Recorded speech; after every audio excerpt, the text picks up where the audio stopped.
Welcome.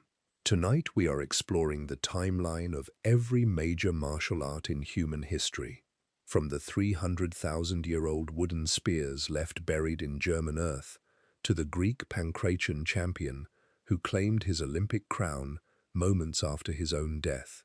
This is the story of how humans codified the oldest survival instinct into rigid discipline, geometric sport, and global obsession.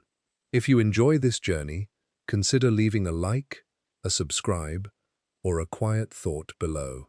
Now settle in, soften your shoulders, slow your breathing. Let us begin. The year is 300,000 BCE, and the location is the edge of a shallow lake in the region now known as Schöningen, Germany. The air temperature sits at 14 degrees Celsius, while the humidity in the air measures roughly 80%.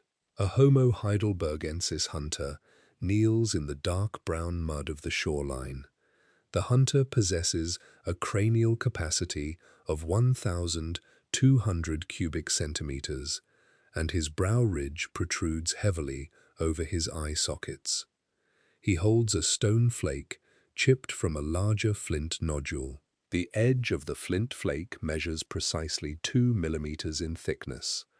He presses the sharp flint against a newly felled spruce sapling so that the spruce bark peels away in long green strips, exposing the pale white wood underneath.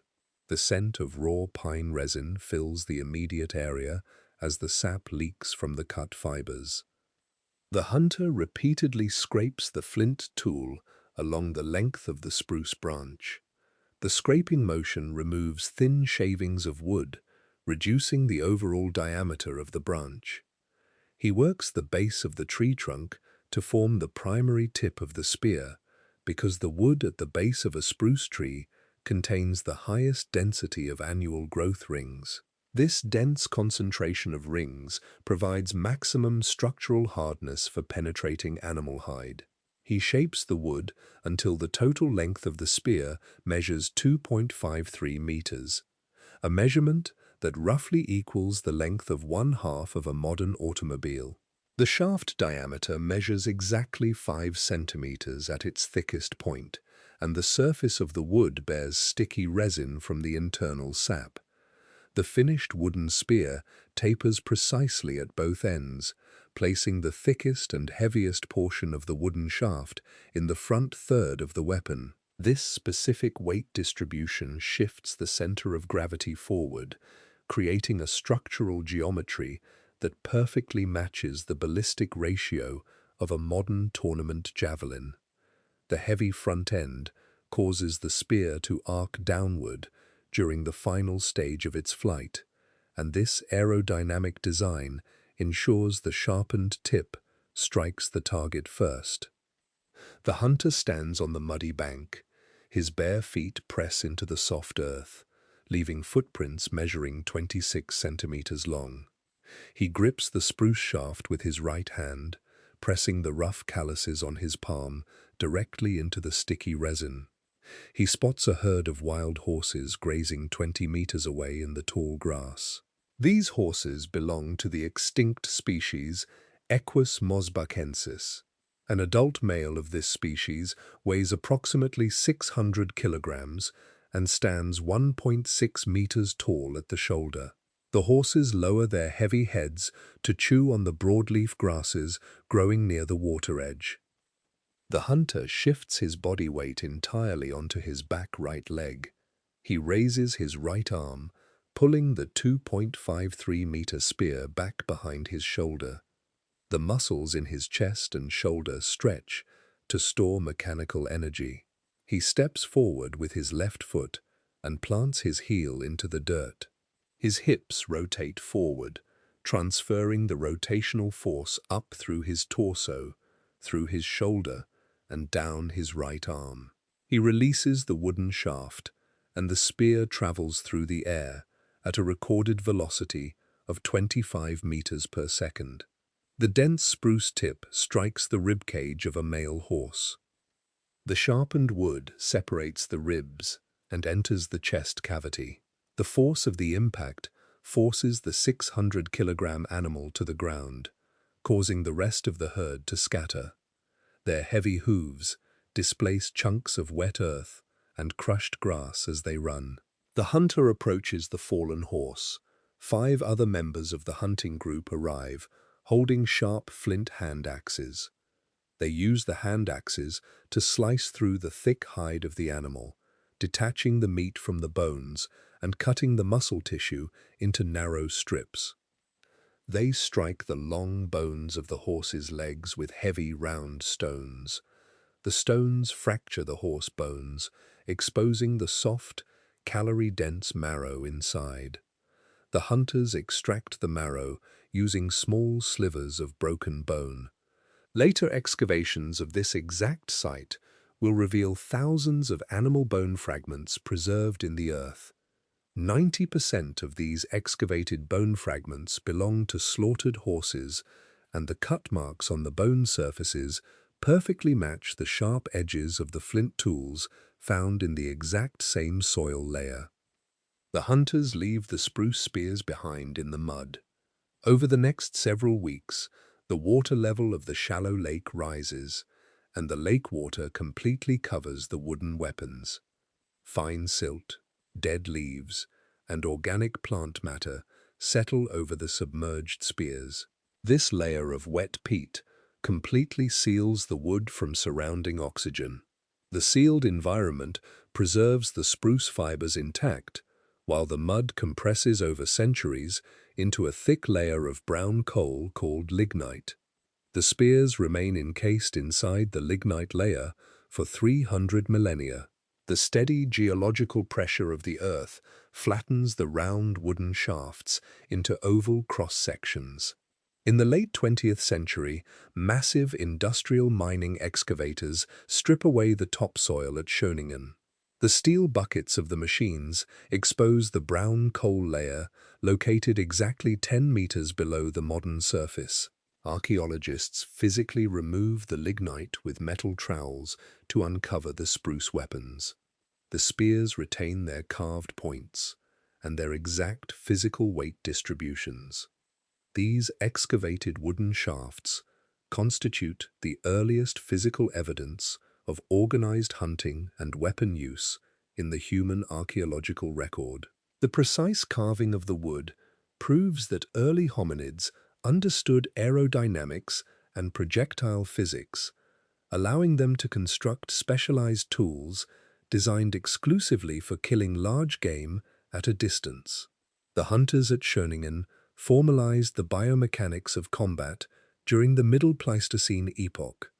The chronological record advances to the city of Carthage in Mesopotamia in the year 2750 BCE, where an unknown artisan shapes a terracotta plaque featuring the first visual record of 2 men striking each other with wrapped fists.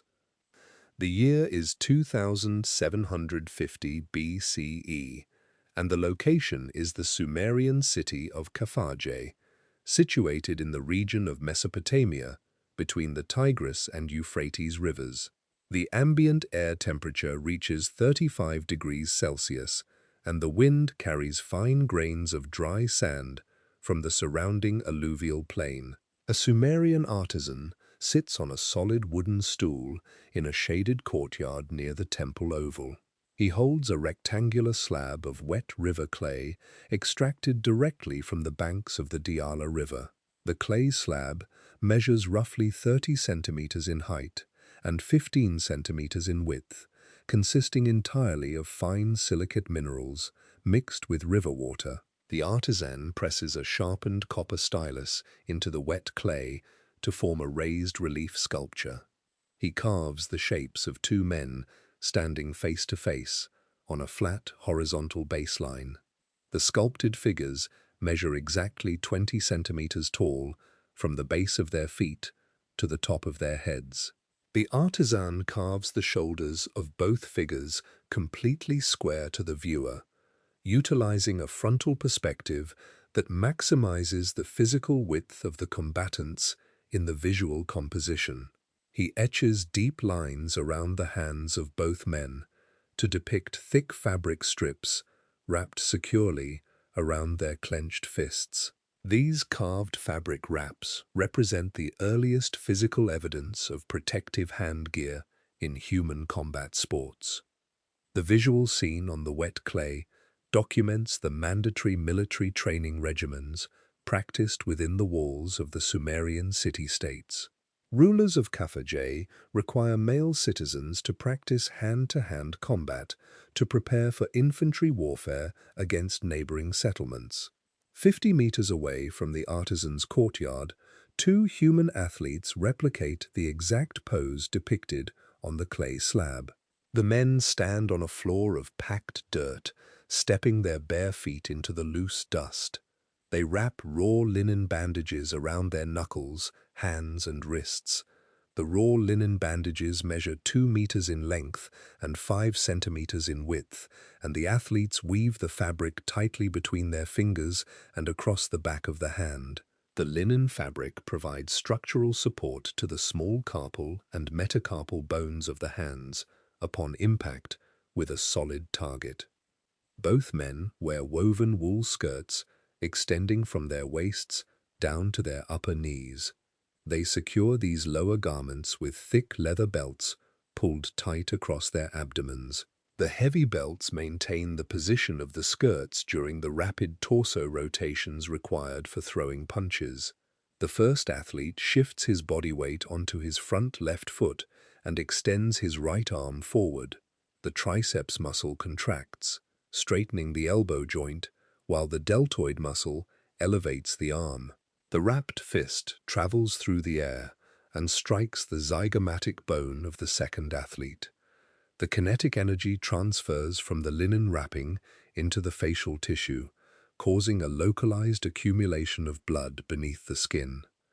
The second athlete maintains his stance and returns a closed fist strike to the torso of the first man.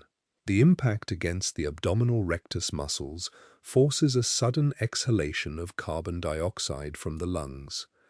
The Sumerian military commanders observed these exchanges, grading the physical endurance and striking mechanics of the conscripted infantrymen.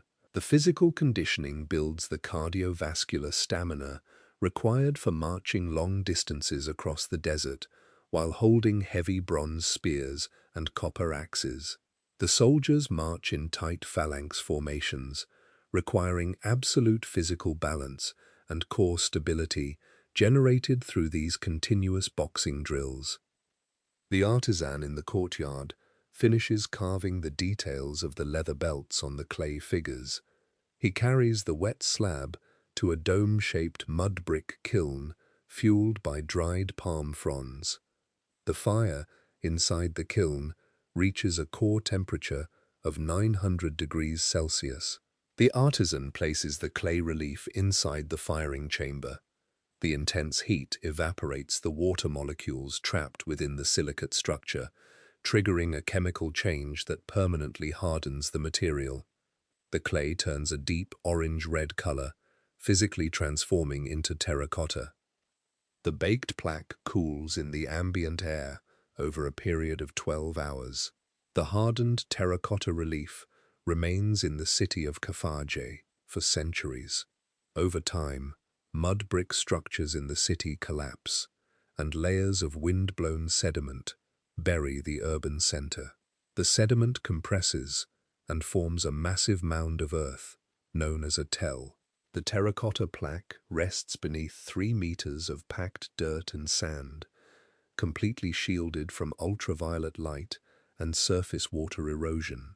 During the early 1930s, an archaeological excavation team from the University of Chicago arrives at the site of Khafajay in modern-day Iraq. Laborers use steel shovels and small hand picks to remove the accumulated earth covering the ancient city. They brush away the final layer of fine dust using soft bristle brushes, exposing the orange-red terracotta.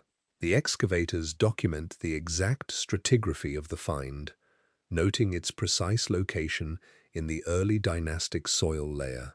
They measure the plaque with steel calipers and transport the artifact to a museum archive, assigning it a specific accession number in their catalogue of Mesopotamian antiquities. The 20-centimeter figures provide historians with a permanent visual record of combat sports dating back nearly 5 millennia. The carved lines confirm that humans formalized striking techniques and implemented protective equipment to mitigate bone fractures long before the establishment of the ancient Greek athletic festivals. The physical evidence of combat shifts from baked visual artwork to written linguistic records as the timeline advances forward.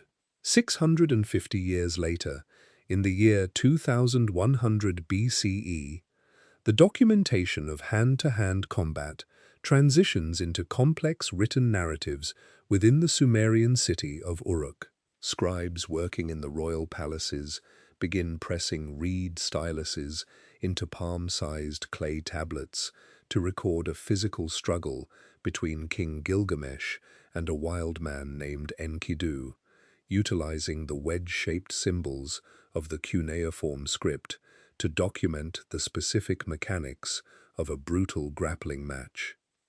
The year is 2100 BCE, and the location is the city of Uruk, situated on the eastern bank of the Euphrates River in Mesopotamia. The city features a massive defensive wall constructed from baked mud bricks, measuring 9 kilometers in total circumference. A scribe of the third dynasty of Ur sits on a flat rooftop, baked by the direct sunlight. The clay surface beneath his bare feet retains heat, measuring exactly 40 degrees Celsius. He holds a rectangular tablet of wet clay, measuring 12 centimeters long, 10 centimeters wide, and 3 centimeters thick. The scribe extracts this clay directly from the alluvial deposits of the riverbed, mixing the fine silicate sediment with fresh water to achieve a highly malleable consistency. The clay fits entirely within the palm of his left hand, and his right hand remains completely free to manipulate his writing tool. His right hand holds a stylus cut from a hollow reed stalk of the plant species Phragmites australis. He slices the end of the reed at an oblique angle using a sharp bronze blade, creating a firm, triangular point. The scribe presses this triangular tip into the wet clay, displacing the mud to form deep, wedge-shaped impressions. The physical pressure creates a wide indentation at the top of the mark and a narrow tail at the bottom. He groups these physical indentations into specific geometric patterns to form the cuneiform script. These cuneiform marks record the earliest written account of hand-to-hand combat in human history. The wedge symbols construct early Sumerian poems detailing a physical grappling match between King Gilgamesh and a man from the steppe named Enkidu. The recorded text places the physical altercation in the middle of a public street inside the walled city of Uruk. The street surface consists of packed dirt and crushed limestone. According to the physical markings on the tablet, Gilgamesh walks toward a communal house to attend a wedding ceremony. He wears a heavy woven wool garment draped over his left shoulder. Enkidu blocks the physical threshold of the doorway by extending his right foot directly across the wooden doorframe. Enkidu possesses thick body hair covering his torso and arms, a physical trait recorded by the scribes using specific descriptive cuneiform wedges. Gilgamesh steps forward and drives his right shoulder into the chest of Enkidu. The two men lock their arms around each other's waists, utilizing a fundamental grappling clinch to control the center of gravity of their opponent. They secure grips on the thick fabric belts tied around their midsections. The scribe uses specific verb symbols to denote the locking of arms, the gripping of belts, and the sudden shifting of body weight. The men exert mutual kinetic force, driving the soles of their bare feet into the dirt street and carving deep grooves into the dust. Their combined body mass pushes forcefully against the wooden doorpost of the house. The structural integrity of the cedar wood fails under the immense lateral pressure. The doorpost snaps in half, producing loud acoustic waves that travel through the air, and the attached wall of mud bricks cracks. The physical fracture of the bricks drops fine clay dust onto the street below, coating the shoulders of both wrestlers in a thin layer of pale powder. The combatants maintain their tight grip on the torsos of each other, keeping their hips aligned to maintain their upright balance. They move through the street, utilizing hip tosses and leg sweeps. The text describes the physical mechanics of wrestling, requiring each man to attempt to off-balance the other by manipulating bodily leverage. They push and pull against the skeletal structures of their opponent, attempting to force the other man down to the ground. Heat radiates from their bodies, and sweat forms rapidly on their epidermal layer. Their lungs expand and contract at an accelerated rate to supply oxygen to their working muscle fibers. The rapid depletion of adenosine triphosphate in their muscle cells induces physical fatigue. Gilgamesh lowers his center of mass and drops to one knee on the packed dirt. He maintains his physical grip on the waist of Enkidu. Enkidu holds his upright position, planting his feet firmly to keep Gilgamesh anchored in his current downward stance. The physical exertion thoroughly depletes their cellular glycogen stores. Both men cease their physical movements and release their grappling holds simultaneously. The combat ends in a mutual draw. The men exchange a kiss on the cheek, a physical gesture signifying their newly formed alliance, and they walk away from the broken doorpost together. The scribe finishes pressing the final cuneiform wedge into the soft clay tablet. He places the wet tablet onto a woven reed mat to dry under the open sky. The solar radiation evaporates the water molecules trapped inside the clay over a period of 3 days. This evaporation process permanently hardens the silicate structure, turning the malleable mud into a rigid document. Palace administrators store these palm-sized tablets in dedicated archive rooms lined with flat wooden shelves. Thousands of years later, archaeologists excavate these specific clay tablets from the ruined cities of Mesopotamia using steel spades and soft bristle brushes. Scholars studying the artifacts translate the cuneiform script into modern languages, verifying the precise mechanical descriptions of the ancient wrestling match. The physical translations confirm that humans codified grappling mechanics and recorded them through written language in the 21st century BCE. While the scribes of Mesopotamia document these grappling techniques using wedge-shaped marks on small clay tablets, artisans slightly further west prepare to record 400 distinct wrestling holds using red ochre paint on smooth limestone walls. The documentation of martial arts shifts to the Nile River Valley in the year 2000 BCE, where the Egyptian provincial governor, Bakhet III, commands his painters to decorate the eastern wall of his burial chamber inside Tomb 15. The year is 2000 BCE, and the location is the east bank of the Nile River at a site known today as Beni Hassan. The ambient air temperature inside the rock-cut burial chamber measures exactly 22 degrees Celsius. This underground chamber belongs to Bakhet III, a provincial governor operating during the 11th dynasty of the Middle Kingdom of Egypt. Bakhet III commands a team of local artisans to apply wet plaster to the rough limestone walls of his final resting place. The artisans mix calcium carbonate with Nile River water to create a smooth, flat surface. They spread this white plaster across the eastern wall of the chamber using flat wooden boards. The artisans crush iron oxide minerals using round dolerite handstones to produce a fine red and brown powder.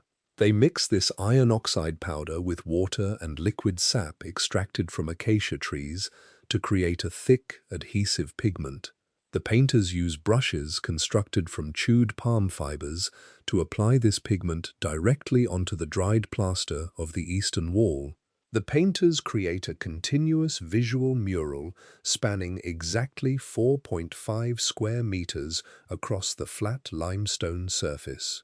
This specific painting, inside Tomb 15, contains exactly 400 distinct pairs of human figures engaged in hand-to-hand combat. The artists paint one wrestler in a dark brown ochre and his opponent in a lighter red ochre. This specific color differentiation allows the human eye to easily distinguish the overlapping limbs of the two men during complex grappling exchanges. Every figure in the mural wears a white linen loincloth wrapped tightly around the waist and secured with a knotted belt. The tight physical binding prevents the linen fabric from shifting during rapid bodily movements. The 400 painted pairs demonstrate a sequential progression of military wrestling techniques used by the Egyptian infantry. The first sequence of figures illustrates the initial physical engagement from a standing position. One dark brown figure extends his left arm to secure a physical grip on the right wrist of the light red figure. The dark brown figure pulls the wrist downward and steps his right foot directly behind the left heel of his opponent. This specific mechanical action trips the opponent and completely disrupts his center of gravity. Further along the limestone wall, the painters depict a successful single-leg takedown. A painted wrestler lowers his hips and wraps both arms tightly around the left thigh of his opponent. The wrestler lifts the trapped leg upward, forcing the opponent to lose physical contact with the ground and fall flat onto his back. The painted sequence continues by displaying explosive hip tosses. A figure pivots on his left foot, rotates his torso 180 degrees, and pulls his opponent entirely over his own right hip. The painted figures also demonstrate joint locks applied to the shoulder and the elbow. One red figure pins a brown figure against the baseline of the mural and extends the trapped arm of the brown figure across a raised knee. The downward physical pressure on the extended limb hyperextends the elbow joint. Other pairs in the mural demonstrate chokeholds applied to the neck, using the forearm to compress the carotid artery and restrict blood flow to the brain. The sequence finishes by showing the victorious wrestler holding his opponent down on the earth, pressing his chest weight directly onto the sternum of the defeated man. Egyptian military commanders require their conscripted soldiers to study and physically practice these exact grappling holds. The infantrymen train on the sandy banks of the Nile River under the direct heat of the Egyptian sun. The loose silica sand provides a shifting, granular landing surface that prevents bone fractures during heavy physical throws. Soldiers practice these techniques to prepare for close-quarters infantry warfare against the armies of neighboring territories. The smell of dried sweat and river mud fills the training grounds as the men grapple. During close-quarters combat, a soldier frequently loses his grip on his copper battle axe or his wooden shield. When disarmed, the soldier relies entirely on these 400 wrestling holds to mechanically subdue enemy combatants on the battlefield. Becket III physically documents these military exercises on his wall to ensure his defensive capabilities remain perfectly intact during his journey into the afterlife. The painters complete the mural by allowing the water in the pigment to evaporate completely into the dry air. The workers seal the entrance of Tomb 15 using heavy limestone blocks, weighing exactly 3 tons each. The thick stone blocks isolate the painted wall from the direct ultraviolet radiation of the sun. The underground chamber maintains a constant low humidity level due to the arid desert climate. This specific atmospheric condition prevents the growth of mold and halts the chemical degradation of the iron oxide paint. The 400 pairs of wrestlers remain perfectly preserved in complete darkness for the next 4 millennia. In the 19th century, European archaeologists enter the Beni Hassan necropolis using iron crowbars to clear away the accumulated stone debris. They light wax candles, and the yellow flames physically illuminate the continuous sequence of grappling techniques on the eastern wall. The archaeologists use graphite pencils and paper sketchpads to manually copy the precise bodily positions of the painted fighters. The resulting physical documentation proves that the ancient Egyptians codified an extensive and highly technical martial art system. The detailed sequential framing of the moves serves as the earliest known instructional combat manual in the human archaeological record. The physical preservation of Tomb 15 establishes a permanent record of African grappling mechanics used for military application. The historical timeline then shifts further east, to the Asian continent in the year 1046 BCE. Within the walled city of Haojing, King Wu of Zhou establishes a formalized wrestling system called Jiao Li to systematically condition the bodies of his imperial military forces. The year is 1046 BCE, and the location is the capital city of Haojing, situated near the banks of the Feng River in the region of modern-day Shanxi Province, China. The ambient air temperature measures 12 degrees Celsius. A layer of loess, a fine wind-blown yellow sediment, covers the flat training grounds of the military encampment. Hundreds of infantrymen march across the lowest dirt, compacting the loose sediment into a dense, solid surface beneath the flat soles of their woven straw sandals. King Wu of Zhou stands on a raised wooden platform constructed from heavy pine logs. The platform elevates the king exactly 3 meters above the compacted earth, giving him an unobstructed line of sight across the entire military complex. King Wu implements a new mandatory training curriculum for all imperial guardsmen in his army. He names this formalized wrestling system Jiao Li. The training system focuses exclusively on stand-up grappling techniques, joint manipulations, and explosive bodily throws. The military quartermasters distribute heavy bronze helmets to the practicing soldiers. The bronze alloy consists of 80% copper and 20% tin, and each helmet weighs exactly 2.5 kilograms. The thick metal casing surrounds the cranium and physically protects the parietal and occipital bones of the skull from blunt force trauma when a soldier falls backward onto the packed dirt floor. The infantrymen wear thick jackets woven from raw hemp fibers. The hemp material possesses a high tensile strength, and the rough texture of the fibers creates physical friction against the skin. This high tensile strength allows the soldiers to secure tight physical grips on the clothing of their opponents without tearing the fabric. 2 soldiers step into the center of the training yard to practice the required Jiao Li mechanics. A match operates under strict spatial and physical parameters. A competitor achieves victory only when he mechanically forces any part of his opponent's body, located above the knee joint, to make physical contact with the soil. The first soldier reaches his left hand forward and tightly grips the thick hemp collar of the second soldier. He uses his right hand to grasp the left sleeve of his opponent, just above the elbow joint.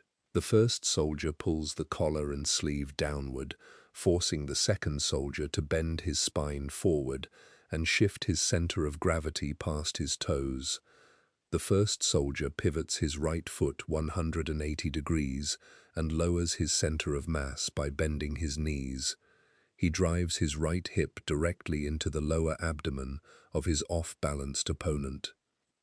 The first soldier straightens his knees and thrusts his hips upward. The upward kinetic force lifts the 80-kilogram body of the second soldier completely off the ground. The first soldier pulls his arms in a sharp downward arc, and gravity accelerates the airborne body toward the earth. The shoulder blades of the second soldier strike the compacted lowest soil. The impact displaces a small cloud of yellow dust into the air, and the 2.5-kilogram bronze helmet clacks sharply against the hard ground, producing a loud acoustic vibration that travels across the training yard. The repetitive practice of these throwing mechanics thickens the muscle fibers in the quadriceps, glutes, and lower back of the infantryman. King Wu utilizes this specific physical conditioning to prepare his troops for armed combat on the battlefield. The soldiers carry long bronze halberds called jie. A standard halberd features a wooden shaft measuring 3 meters in length and a bronze axe blade weighing 3 kilograms. The rotational core strength, developed through the daily practice of Jiao Li, allows the soldiers to swing these heavy halberds with enough kinetic force to sever human bone and puncture thick leather armor. During the autumn harvest season, King Wu hosts massive Jiao Li tournaments to entertain the members of his royal court. Palace attendants clear a large circular ring in the center of the capital city. They pour a thick line of white chalk powder directly onto the dirt to mark a boundary measuring exactly 8 meters in diameter. Spectators sit on flat wooden benches cut from cedar trunks, and the scent of fresh cedar resin wafts through the spectator area. The soldiers compete inside the chalk boundary, utilizing their hip throws and leg sweeps to drop their opponents onto the dirt. Scribes of the Zhou dynasty sit at low wooden tables near the edge of the competition ring to document the specific combat techniques. The scribes split green bamboo stalks into narrow vertical strips, measuring exactly 22 centimeters in length and 1 centimeter in width. They dry the bamboo strips over a low fire to evaporate the internal moisture and prevent the wood from rotting. The scribes hold brushes made from rabbit hair, secured inside bamboo handles. They dip the rabbit hair into ink manufactured by mixing pine soot with animal glue and water. The scribes paint vertical Chinese characters onto the smooth exterior surface of the bamboo slips. The black ink bonds chemically with the plant fibers. The written characters describe the exact hand placements, footwork patterns, and leverage principles required to execute the Jiao Li throws successfully. The scribes drill small holes into the top and bottom of each bamboo strip, using a heated copper awl. They thread thin silk cords through the holes, binding the individual slips together to create continuous rolled manuscripts. Palace officials store these heavy bamboo rolls on wooden shelves inside the imperial archives. The physical preservation of these manuscripts formally codifies the rules and mechanics of Jiao Li into the historical record of the Zhou dynasty. This codification of stand-up grappling on the Asian continent creates a rigid blueprint for military hand-to-hand combat systems. 398 years later, the focus of structured combat sports shifts westward toward the Mediterranean basin. In the year 648 BCE, Greek athletes gather on the sandy arena floor of Olympia to introduce a bare-handed combat event called pankration to the ancient Olympic Games. The year is 648 BCE, and the location is the religious sanctuary of Olympia, situated in the western Peloponnese region of Greece.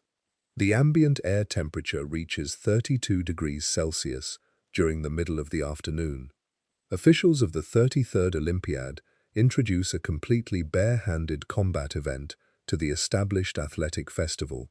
The ancient Greek language names this specific combat event pankration, a term translating directly to all of power.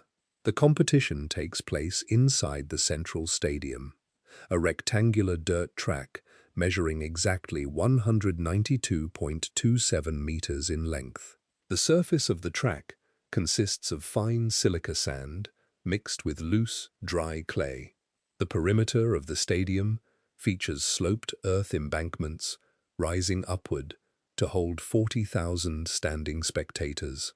Two Greek athletes step toward the center of the track to begin their bout. The athletes compete entirely naked. Before walking out into the sun, the men extract liquid oil from pressed olives inside the stone preparation building. They rub the viscous yellow olive oil directly over their epidermal layer to coat their arms, torsos, and legs. They exit the building, and fine dust from the ground physically sticks to the wet oil on their bodies, forming a thin layer of abrasive grit across their skin.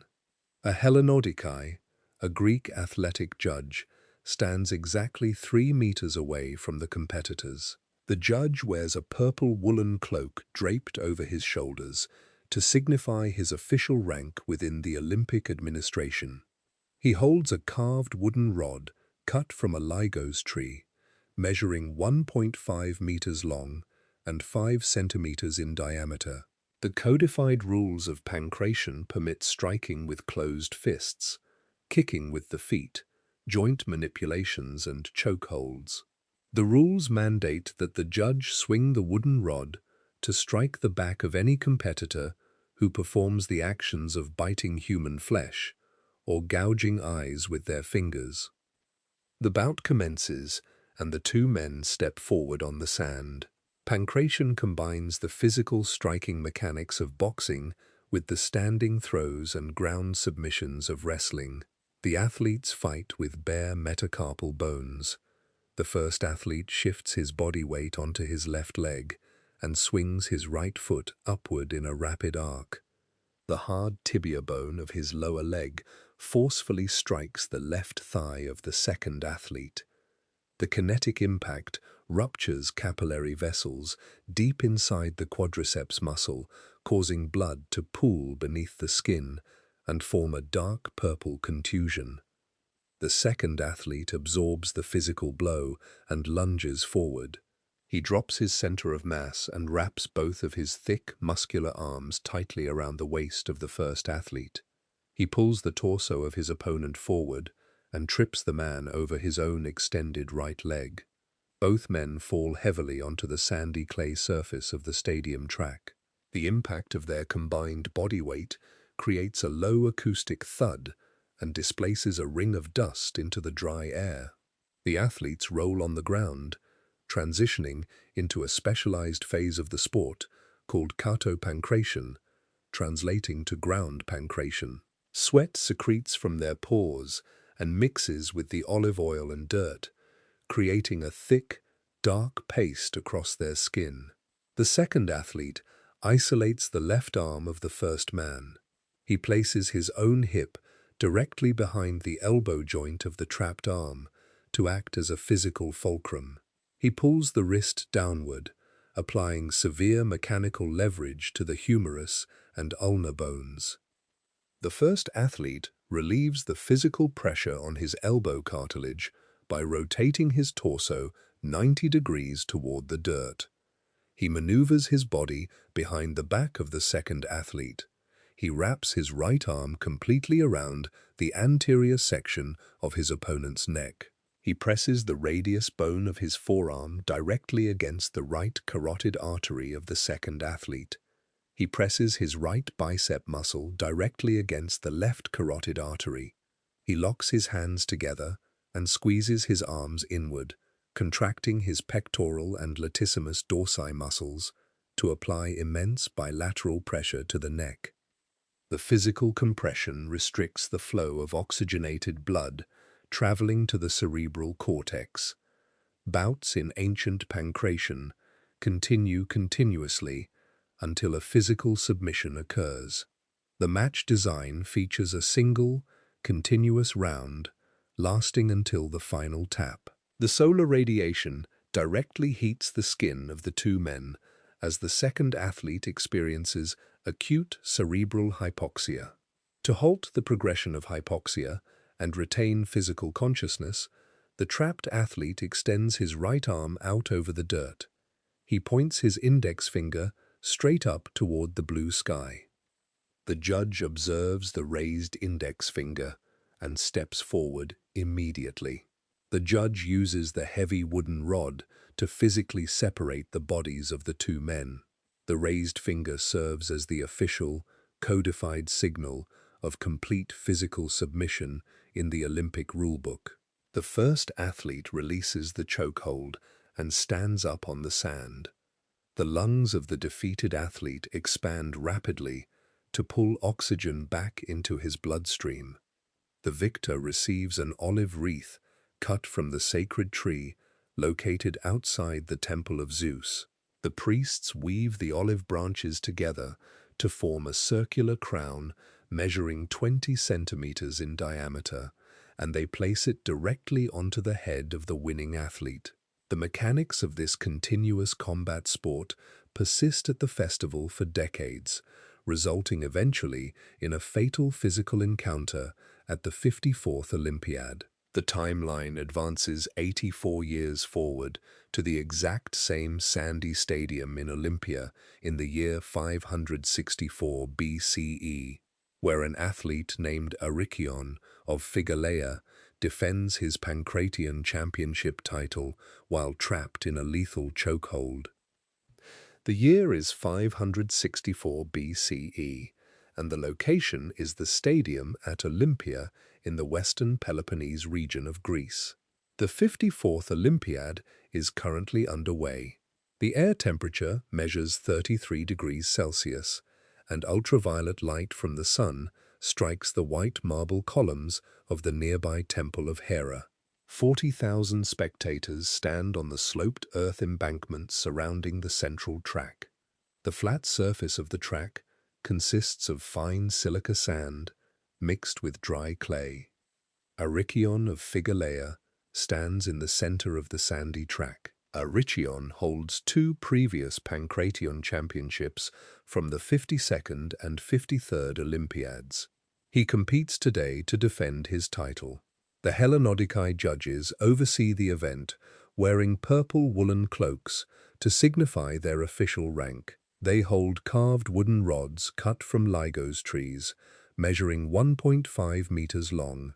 The codified rules of pancration permit joint locks, kicks, and chokeholds, and the bout continues continuously until one athlete submits. An unnamed opponent steps toward Aricion. Both men weigh approximately 85 kilograms. They coat their epidermal layers in pressed olive oil and gather silica dust on their skin to create physical friction for grappling. The opponent lowers his center of mass and drives his shoulders directly into the abdominal muscles of Aricion. The kinetic force pushes Aricion backward onto the flat earth of the stadium track. The impact displaces a ring of loose dust into the dry air. The opponent maneuvers his body completely behind Aricion.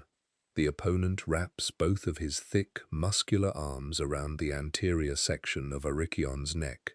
He crosses his forearms over the larynx and compresses his biceps directly against the carotid arteries. He restricts the flow of oxygenated blood to Aricion's cerebral cortex. The opponent wraps his own legs tightly around the lower torso of Aricion. He crosses his ankles at the front of Aricion's abdomen to secure a physical hold called a body triangle.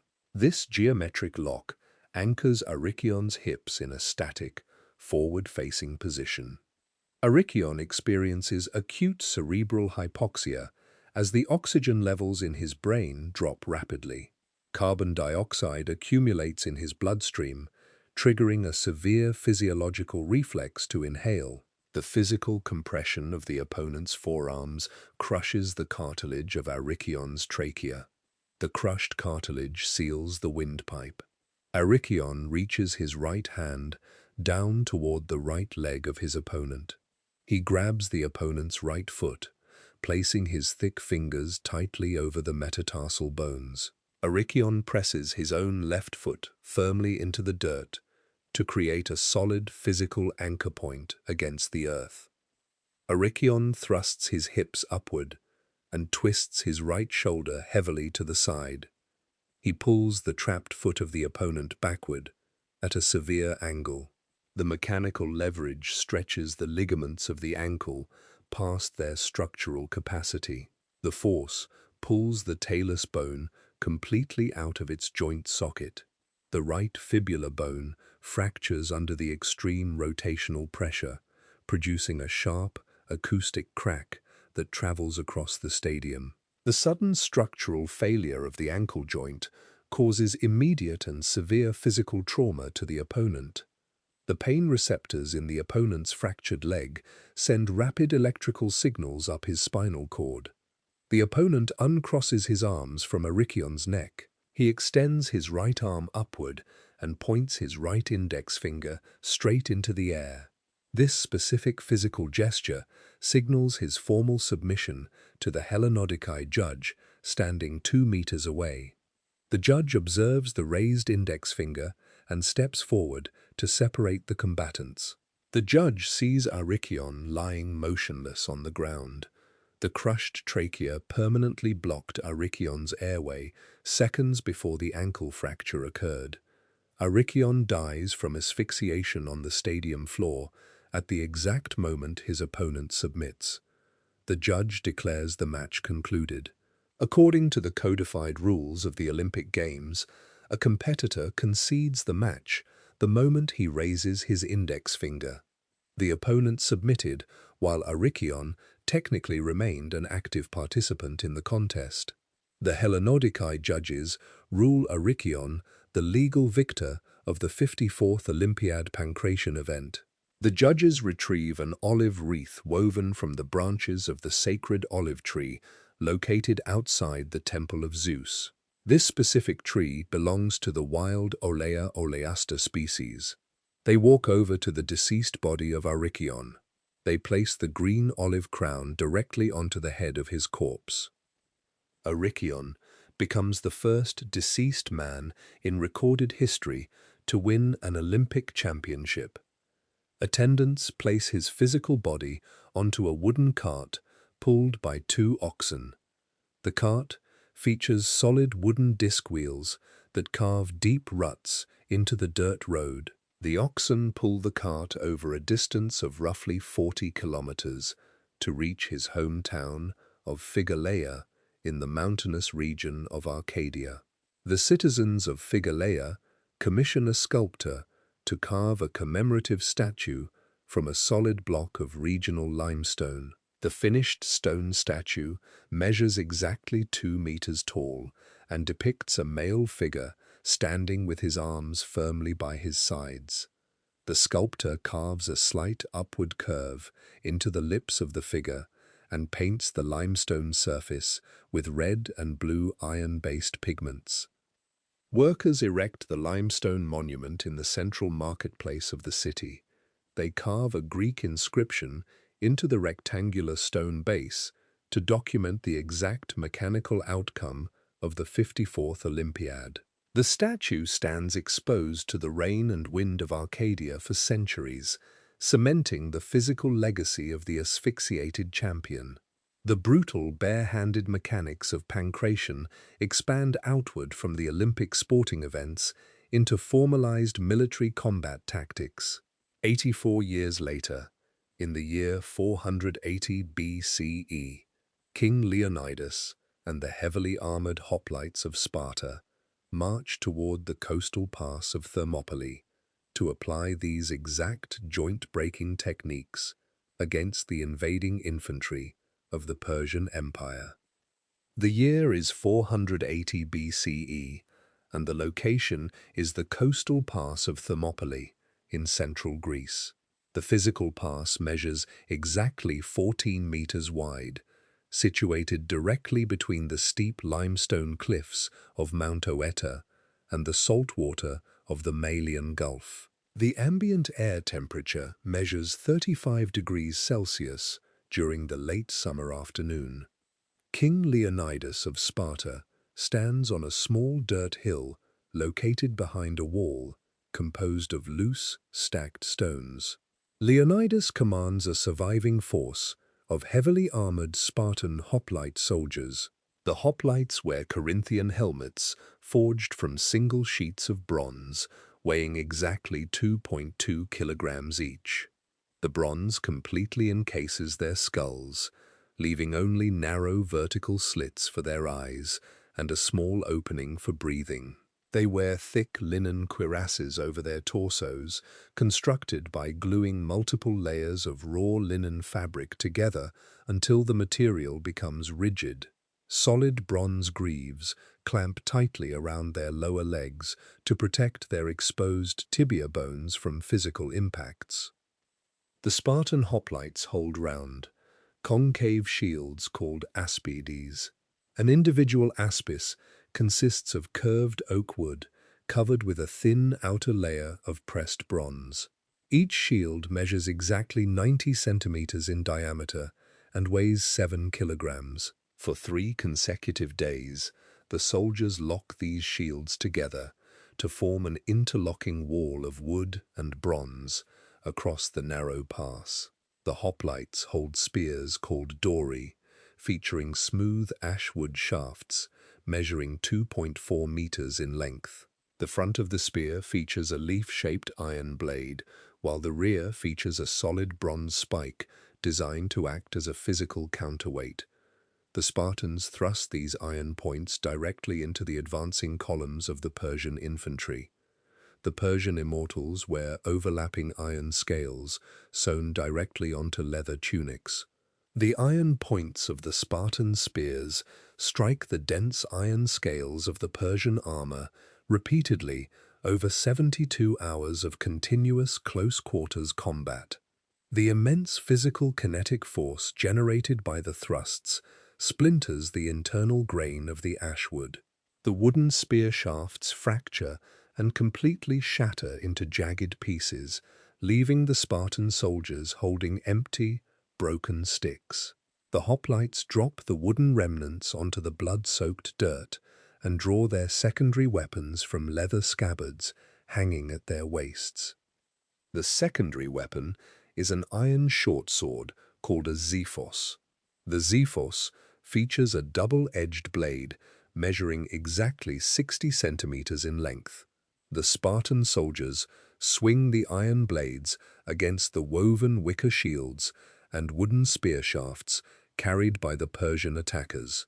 The repeated striking of the iron against dense organic materials severely blunts the sharp edges of the swords. The continuous lateral impacts applied to the flat sides of the blades eventually exceed the structural limits of the iron metallurgy.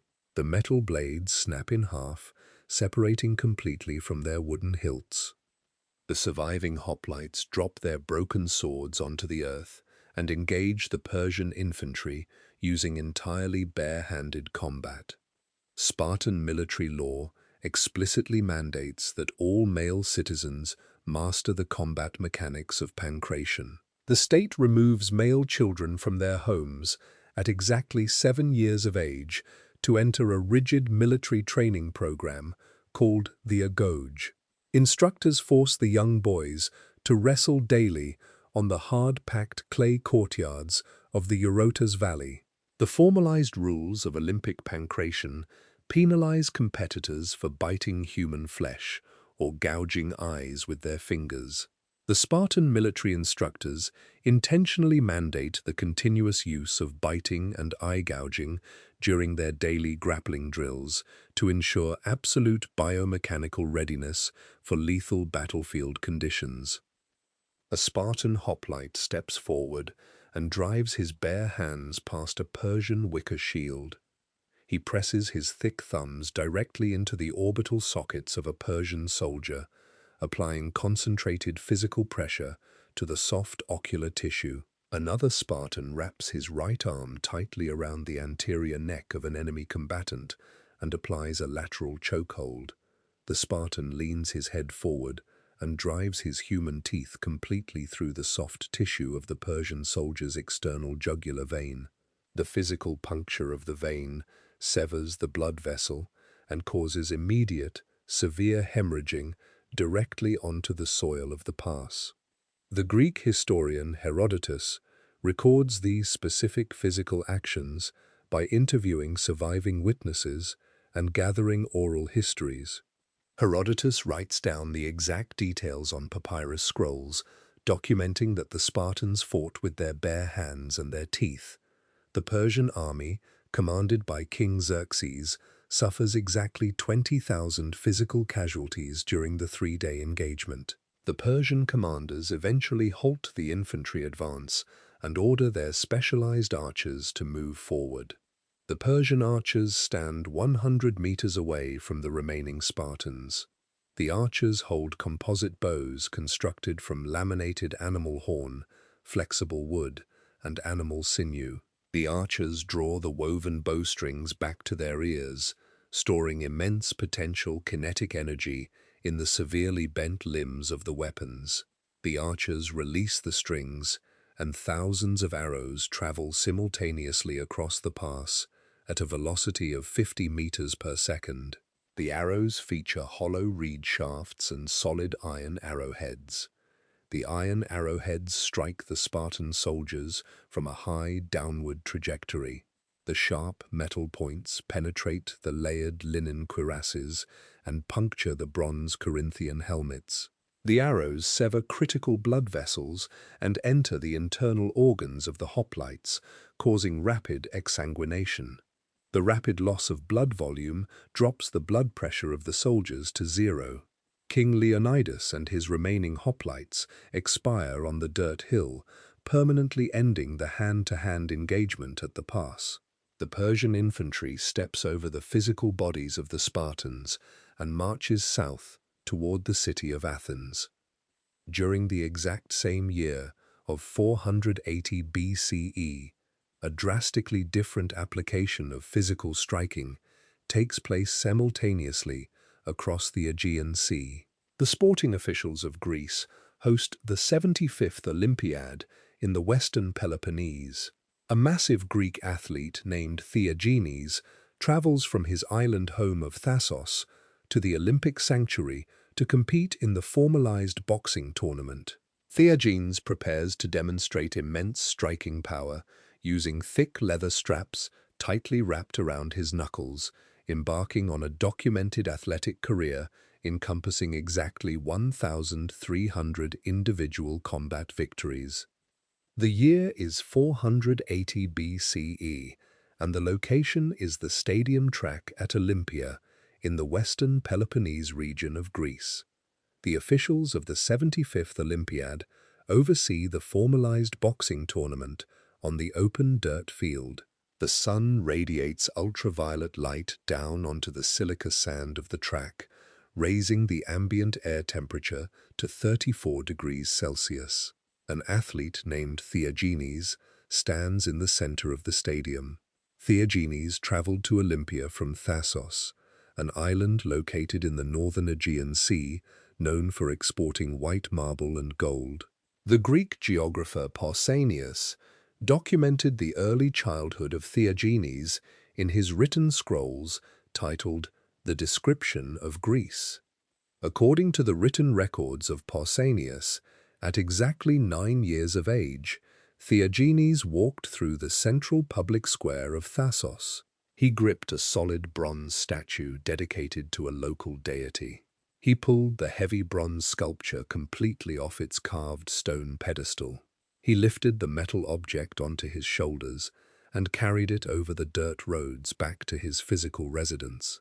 The local citizens of Thassos observed this physical feat and recorded his immense muscular strength. The civic leaders ordered the 9-year-old boy to carry the heavy bronze statue back to the square and place it precisely on the original stone base. Now an adult, Theogenes prepares for his Olympic boxing match. He sits on a wooden bench inside the stone preparation building and wraps his hands with thick leather straps called himantes. The himantes consist of raw oxhide treated with animal fat to maintain flexibility. The leather straps measure exactly 3 meters in length and 4 centimeters in width. Theogenes winds the 3-meter leather strips repeatedly around his wrists, across the back of his hands, and over his primary knuckles. The thick oxhide creates a rigid structural cast around his hands, protecting the fragile carpal and metacarpal bones from fracturing upon impact with the solid bone of a human skull. Theogenes steps out onto the silica sand to face his opponent. Bouts in ancient Greek boxing contain no rounds and no time limits, continuing continuously until a competitor loses physical consciousness or raises a single finger to submit. Theogenes shifts his body weight onto his rear right foot and lowers his center of mass. He rotates his hips forward, transferring kinetic energy up through his torso and into his right shoulder. He extends his right arm, driving his leather-wrapped fist directly into the zygomatic bone of his opponent. The hardened edge of the oxhide creates severe physical friction against the epidermal tissue of the opponent's face. The kinetic force of the punch transfers through the leather and fractures the underlying facial bones. The opponent falls backward onto the sand. The Hellenodikai judge, holding a 1.5-meter wooden rod, steps forward and awards Theogenes the victory. Theogenes receives the woven olive wreath of the Olympic champion. Over a competitive career spanning exactly 22 years, Theogenes travels across the Mediterranean to compete at the Pythian Games in Delphi, the Nemean Games in Argolis, and the Isthmian Games in Corinth.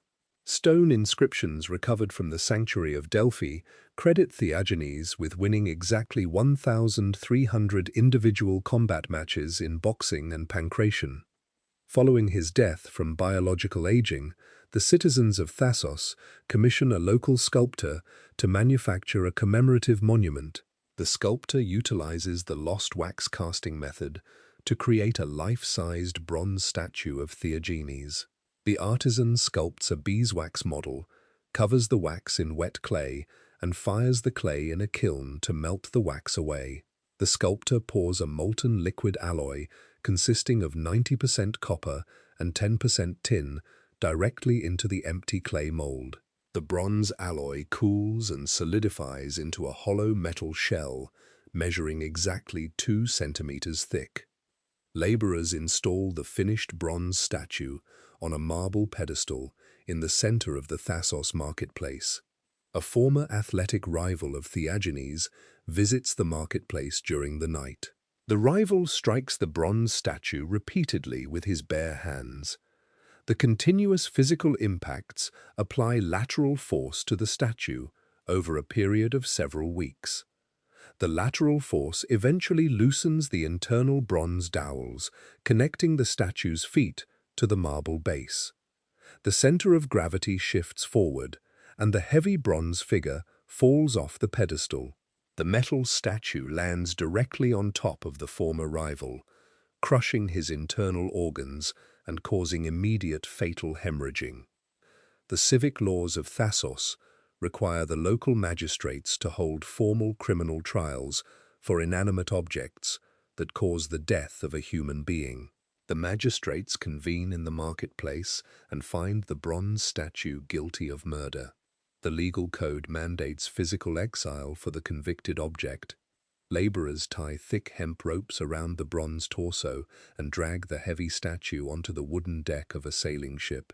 The sailors navigate the ship out into the deep salt water of the Aegean Sea. The crew pushes the statue over the wooden railing, and the bronze effigy sinks completely to the bottom of the ocean floor. Several years later, a severe agricultural drought strikes the island of Thasos.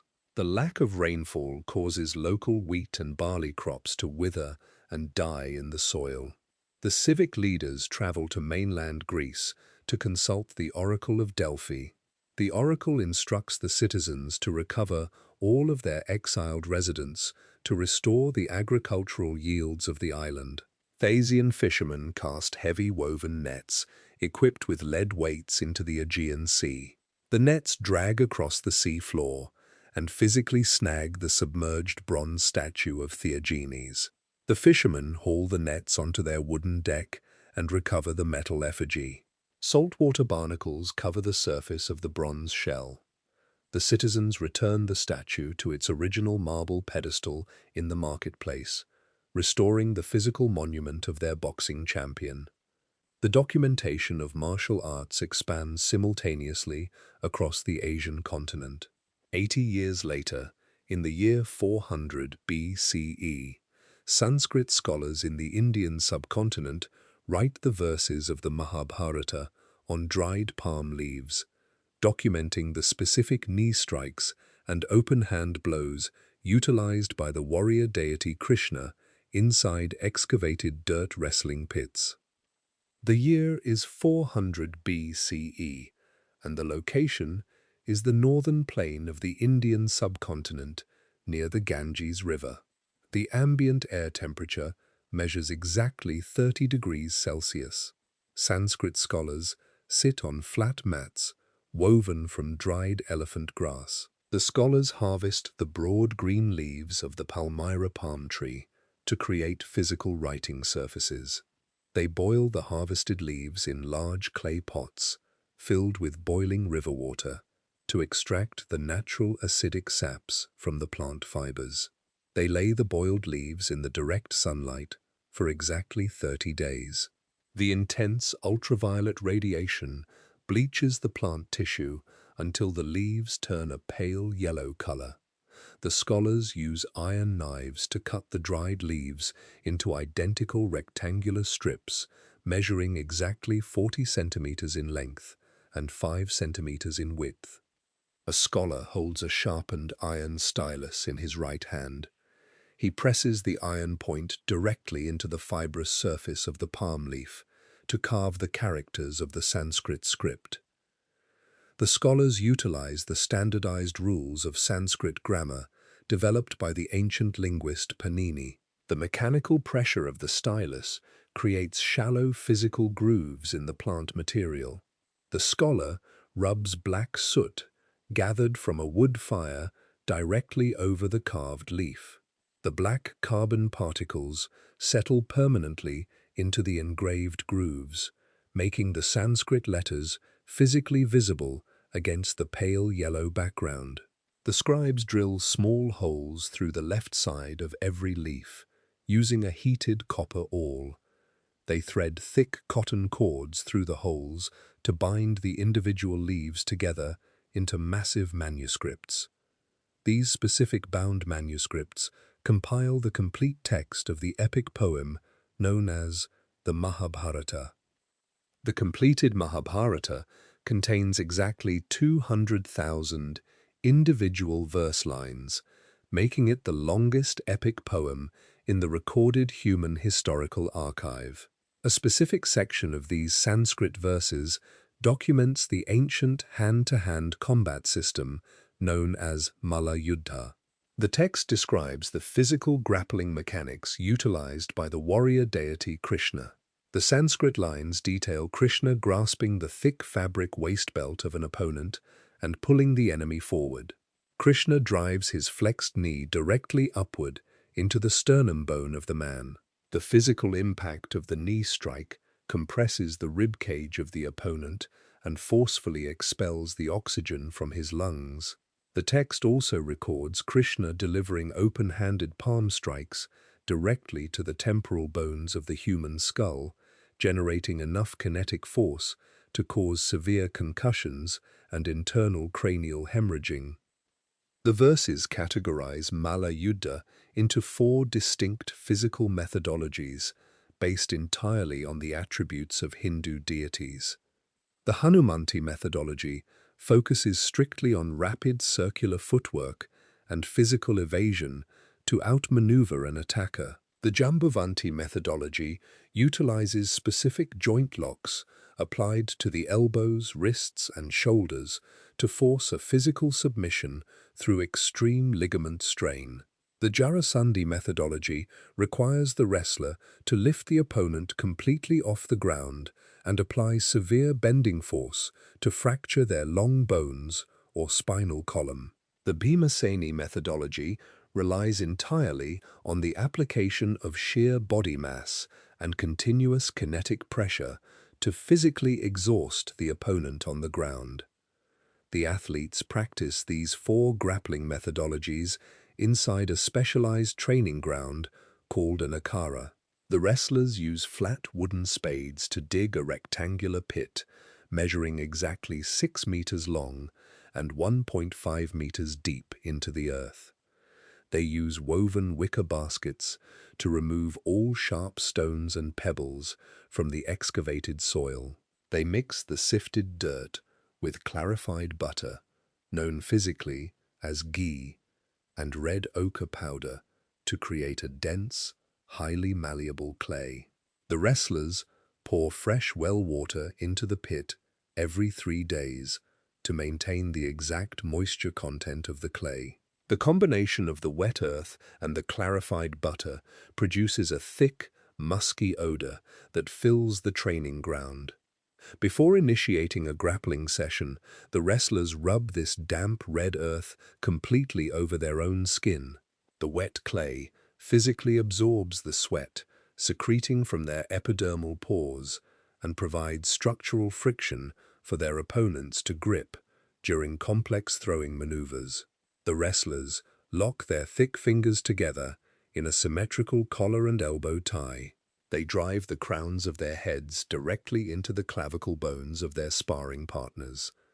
The athletes consume a highly specific diet to synthesize the dense muscle tissue required for the heavy throws of the Jarasandhi and Bhimaseni methodologies. They ingest high daily quantities of cow milk, boiled chicken eggs, and crushed almonds. The almonds provide essential fatty acids for joint lubrication. The eggs deliver concentrated amino acids directly to the torn muscle fibers to facilitate rapid cellular repair after a heavy grappling session. The cow milk contains high levels of calcium, which increases the mineral density of the femur and humerus bones. The wrestlers perform hundreds of consecutive deep knee bends on the packed earth next to the pit. The continuous flexion and extension of the knee joints thicken the patellar tendons and increase the physical endurance of the quadriceps muscles. They swing heavy wooden clubs called jori around their shoulders to build the rotational core strength required to execute heavy hip throws. A standard jori club carved from solid sisu wood, measures exactly 80 centimeters long and weighs exactly 15 kilograms. The athlete holds the carved handle of the jori club with a pronated grip. He swings the weighted end of the club completely behind his back and over his opposite shoulder in a continuous figure-8 pattern. The continuous swinging of the heavy wood creates extreme centrifugal force that stretches the shoulder ligaments and thickens the latissimus dorsi muscles. The scholars physically copy these exact conditioning routines and combat mechanics into the palm leaf manuscripts. The physical preservation of the Mahabharata solidifies Malla Yuddha as a highly codified martial science across the Indian subcontinent.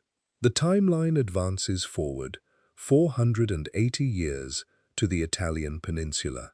In the year 80 CE, Emperor Titus of the Roman Empire stands before a newly constructed amphitheater built entirely from travertine limestone and volcanic concrete to inaugurate 100 days of continuous gladiatorial combat on the sandy oval floor of the Colosseum. The year is exactly 80 CE, and the location is the city of Rome on the Italian peninsula. Emperor Titus of the Flavian dynasty stands inside a newly constructed amphitheater built from 100,000 cubic meters of travertine limestone and volcanic concrete. The air temperature measures 28 degrees Celsius under the open Mediterranean sky. Titus raises his right hand to inaugurate exactly 100 days of continuous gladiatorial combat. The massive structure encloses a central oval combat floor. This flat arena floor measures exactly 87 meters in length and 54 meters in width. Roman engineers constructed the floor using heavy timber planks, supported by a network of underground brick walls. Laborers pour crushed silica sand directly over the wooden planks. The sand creates a layer measuring 15 centimeters deep. This granular surface provides physical traction for the bare feet of the combatants and absorbs the bodily fluids spilled during the engagements. Two male gladiators step onto the deep sand. They wear wide leather belts and hold rectangular wooden shields covered in pressed leather. The rectangular shield, known as a scutum, measures 100 centimeters in height and features a solid iron boss in the exact center. The second gladiator wears a bronze helmet called a cassis crista, featuring a wide metal brim and a grated visor protecting his facial bones. The helmet weighs exactly 3.5 kilograms. Their right arms hold short iron swords called the gladius. A standard gladius features a double-edged iron blade measuring precisely 60 centimeters long. The gladiators strike the edges of their swords against the wooden frames of the shields. The continuous physical impacts dent the iron blades and splinter the wooden shield frames. The first gladiator swings his sword downward, and the iron blade strikes the solid bronze rim of the second gladiator's shield. The resulting kinetic vibration travels completely down the arm of the first gladiator. The physical shock forces his flexor muscles to release their grip. The heavy iron sword falls onto the sand. The first gladiator drops his own shield and steps forward to engage his opponent, utilizing entirely bare-handed combat. The Roman military and the gladiatorial schools actively adopted the bare-handed combat techniques of the Greek Olympic Games. Roman scribes Latinized the Greek spelling of pankration into the new word pancratium. The first gladiator utilizes these specific pancratium mechanics to subdue the second gladiator. He steps inside the reach of the second man and grips his thick leather belt. He rotates his hips and executes a lateral throw, driving the second gladiator backward onto the crushed sand. The physical impact dislodges the second iron sword from the hand of the falling man. Both men grapple on the arena floor using the joint manipulations and chokeholds codified in the Roman pancratium system. The first gladiator secures a physical lock on the right elbow of his opponent. He places his own kneecap directly over the opponent's bicep muscle and pulls the wrist upward. This mechanical lever bends the elbow joint backward against its natural range of motion. The extreme physical pressure severely strains the ulnar collateral ligament. The physical struggle forces the sharp grains of silica sand directly into the open pores of their sweating skin. Roman citizens sitting on the tiered limestone benches observe these highly technical grappling exchanges. The citizens connect these organized fighting systems to Mars, the official Roman god of war. Centuries later, English linguists extract the root of this specific deity's name to create the term martial arts. This modern linguistic phrase translates directly to the arts of Mars, physically linking all global combat systems to the Roman military framework.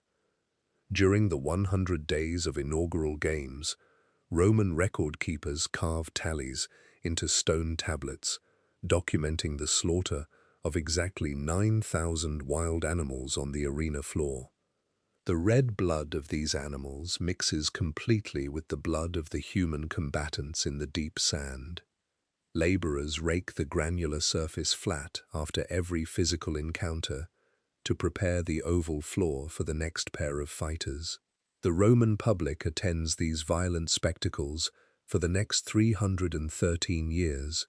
The emperors fund the combat games to keep the urban population physically gathered in centralized locations, maintaining physical order in the outer districts of the city. In the year 393 CE, Emperor Theodosius I sits in his imperial palace in the eastern capital of Constantinople. He dips a reed pen into carbon ink. He signs a legal edict officially banning all public combat games across the entire Roman Empire. Theodosius issues this decree to physically suppress the surviving pagan traditions of the Roman state religion and establish a unified Christian empire. The carbon ink dries on the parchment document. Imperial couriers ride horses across the network of paved Roman roads to deliver the edict to the provincial governors. Roman soldiers physically enforce the ban by pulling the heavy wooden doors of the gladiatorial schools shut. The soldiers seize the iron swords, the bronze helmets, and the leather training equipment. Wind blows through the empty corridors of the massive limestone amphitheater, and the specialized grappling techniques of the Roman pancratium fade from public practice. While the Roman authorities permanently dismantle their formalized combat sports in the late 4th century CE, the physical documentation of lethal martial systems expands drastically in South Asia. 193 years earlier, in the year 200 CE, poets and infantry soldiers in the southern Indian state of Tamil Nadu sit under the shade of banyan trees to record the mechanics of an indigenous fighting style. These Tamil soldiers use sharpened metal styluses to engrave detailed palm leaf manuscripts, permanently documenting a highly precise bare-handed combat system called Varma Kalai. The year is 200 CE, and the location is the southern tip of the Indian subcontinent in the region of Tamil Nadu. The ambient air temperature measures 32 degrees Celsius, and the relative humidity sits at 85%. A Tamil infantry soldier of the Sangam period sits on a woven grass mat under the wide canopy of a banyan tree. The aerial prop roots of the banyan tree drop 20 meters from the branches down into the damp topsoil. A Sangam poet sits beside the soldier, holding a rectangular palm leaf cut from a Borassus flabellifer tree. The dried yellow leaf measures exactly 20 centimeters in length and 4 centimeters in width. The poet holds a heavy iron stylus equipped with a sharpened steel tip. He presses the steel tip directly into the fibrous surface of the palm leaf to engrave the complex Tamil script. The poet records the specific biomechanical details of a localized combat system called Varma Kalai. The term Varma Kalai translates directly from the Tamil language to the art of vital points. The engraved text maps exactly 108 specific pressure points located across the human anatomical structure. The manuscript categorizes these vital points into distinct groups based on their physical proximity to major blood vessels, nerve clusters, and internal organs. The text details the exact physical location of the carotid sinus nerve bundle on the side of the human neck. The Tamil soldier practices striking this specific nerve bundle using the rigid first knuckle of his index finger. A direct physical impact of 15 pounds per square inch to the carotid sinus triggers a sudden drop in blood pressure and induces immediate biological syncope, resulting in temporary physical paralysis. Another section of the palm leaf manuscript maps the precise location of the vagus nerve located behind the sternum bone. A targeted strike to this specific thoracic node severely disrupts the electrical signals traveling to the heart muscle. The resulting arrhythmia drastically reduces the oxygen supplied to the brain. The manuscript specifically documents a cluster of nerves located at the base of the occipital bone on the lower human skull. Striking this specific cluster with the side of the hand disrupts the motor cortex functions of the cerebellum, causing the opponent to completely lose all physical balance and fall to the ground. The poet finishes carving the Tamil characters, mapping the nervous system. He rubs a paste made from crushed charcoal and sesame oil completely over the surface of the 20-centimeter palm leaf. The black charcoal powder settles permanently into the carved grooves, making the biomechanical instructions physically visible. He stacks the leaf onto a pile of 50 identical leaves and threads a thick cotton string through a circular hole drilled into the left side of the stack. The Tamil soldier stands up from the woven mat and steps onto a flat patch of red clay. He wears a cotton lower garment wrapped tightly around his waist to permit maximum extension of his hip joints. The soldier physically practices an empty-hand combat style called Kuttu Varisai. The movements of Kuttu Varisai rely entirely on physical mechanics inspired by regional wildlife. The soldier lowers his center of gravity by bending his knees to a 90-degree angle, mimicking the physical resting stance of a Bengal tiger. He pushes off the red clay with both feet, generating enough kinetic energy to leap exactly 1.5 meters straight into the air. While airborne, he extends his right arm forward to deliver a heavy open-handed palm blow. The open palm strike utilizes the thick carpal bones located at the base of the hand to absorb the physical shock of impact. This specific striking method protects the fragile metacarpal bones in the fingers from fracturing against the hard skull of an enemy combatant. The soldier lands heavily on the clay and immediately drops his body weight downward to execute a sweeping kick aimed at the ankle joint of an imaginary opponent. He rotates his hips rapidly to mimic the linear striking motion of a spectacled cobra. He stiffens the fingers of his left hand and thrusts them forward at a velocity of 10 meters per second, replicating a venomous bite. The sequence of animal-inspired movements requires extreme cardiovascular endurance. The soldier breathes heavily, pulling dense, humid air into his expanding lungs. Perspiration forms on his epidermis and drips directly onto the red clay surface. The soldier turns toward the thick wooden trunk of the banyan tree. He strikes the rough tree bark repeatedly with his bare palms and extended fingertips.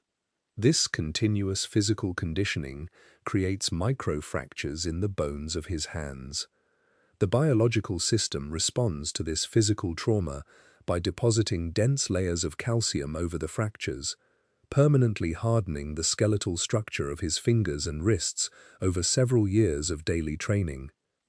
The commanders of the Tamil infantry require their soldiers to integrate the rapid footwork of Kuttu Varisai with the precise nerve strikes of Varma Kalai. During close-quarters battlefield engagements, a Tamil soldier utilizes the leaping momentum of Kuttu Varisai to close the physical distance between himself and an enemy swordsman. The soldier bypasses the wooden shield of the enemy and drives his stiffened, calcified fingers directly into the specific nerve clusters mapped on the palm leaf manuscripts. The targeted physical trauma neutralizes the enemy through immediate neurological failure. The bound palm leaf manuscripts survive in the tropical climate because the scribes regularly coat the organic pages with fresh turmeric paste. The turmeric paste acts as a natural chemical repellent against wood-boring insects. The physical preservation of these manuscripts formally codifies the Dravidian martial arts into the permanent historical archive of southern India. 295 years later, the documentation of physical conditioning and martial arts shifts to the dense forests of Eastern Asia. In the year 495 CE, Emperor Shaowen of the Northern Wei dynasty funds the massive construction of a Buddhist monastery located in the Henan province of China. The year is 495 CE, and the location is the Henan province of China. Emperor Shaowen of the Northern Wei dynasty issues an imperial decree to fund the construction of a massive Buddhist monastery. Laborers build the complex on the northern slope of the central peak of Mount Song. The highest peak of the surrounding Song mountain range sits exactly 1,512 meters above sea level. The air temperature measures 15 degrees Celsius in the early spring. Condensed water vapor forms a thick white fog that physically rests against the green needles of the regional pine and cypress trees. Workers cut thick trunks of regional pine trees using heavy iron axes. They shape the raw timber into large wooden columns measuring exactly 60 centimeters in diameter. They erect these solid pine columns on flat stone bases to support the weight of heavy timber roofs. Artisans cover the wooden roof structures with thousands of overlapping fired clay tiles. The builders construct an array of enclosed translation halls and living quarters using baked grey bricks and mortar made from crushed limestone and water. The completed architectural complex officially becomes the Shaolin Temple. Emperor Shaowen appoints an Indian monk named Buddhabhadra as the first abbot of the newly constructed temple.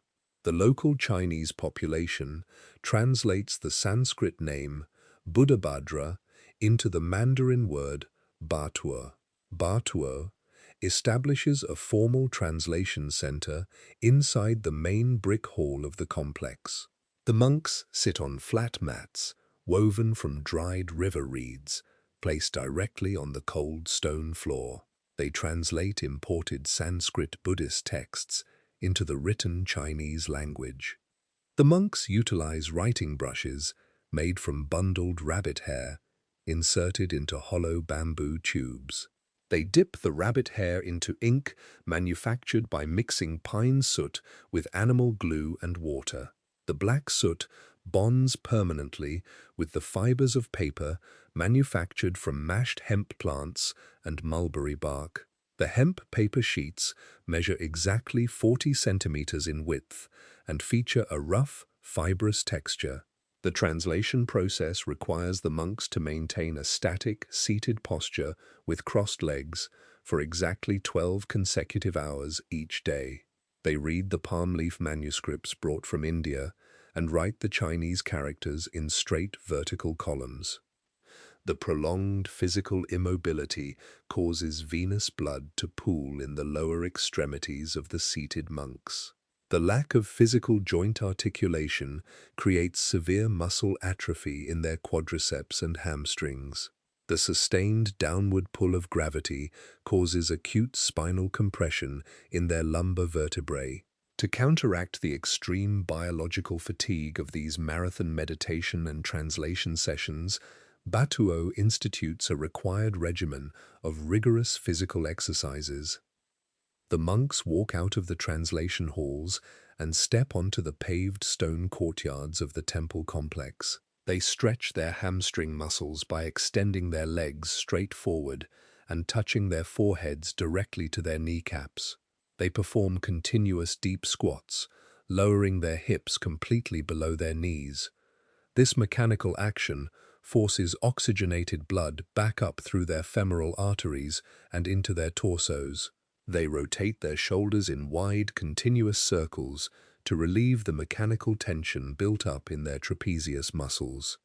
The translation center attracts wealthy patrons from the surrounding Chinese provinces. These patrons travel up the steep dirt mountain paths and donate physical wealth to the monastery to gain religious merit. They bring heavy strings of copper coins weighing several kilograms and long bolts of dyed silk fabric. The monks store the copper coins and silk textiles inside the locked wooden storage rooms of the temple. The accumulation of physical wealth inside the isolated complex attracts groups of regional bandits. These bandits hide in the high-altitude forests of Mount Song and carry iron swords and composite wooden bows. To protect the copper coins and the imported Sanskrit manuscripts, the monks integrate martial combat techniques directly into their daily physical conditioning routines. The monks harvest straight branches from the dense groves of white ash trees growing on the mountain slopes. They strip the bark from the branches using small iron knives. They place the wood over open coal fires to evaporate the internal moisture from the plant cells. The dried ash wood produces a highly flexible and dense staff, measuring exactly 1.8 meters in length and 3 centimeters in diameter. The monks grip the wooden staffs with both hands, spaced exactly 60 centimeters apart.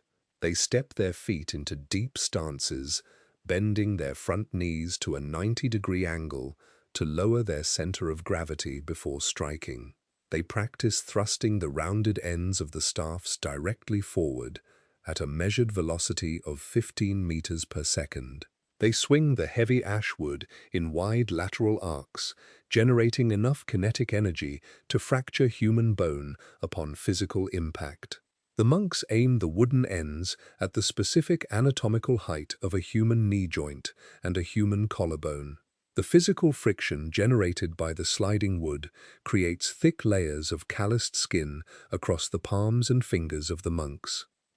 The monks repeatedly strike the heavy stone paving blocks of the courtyard with the tips of their wooden staffs.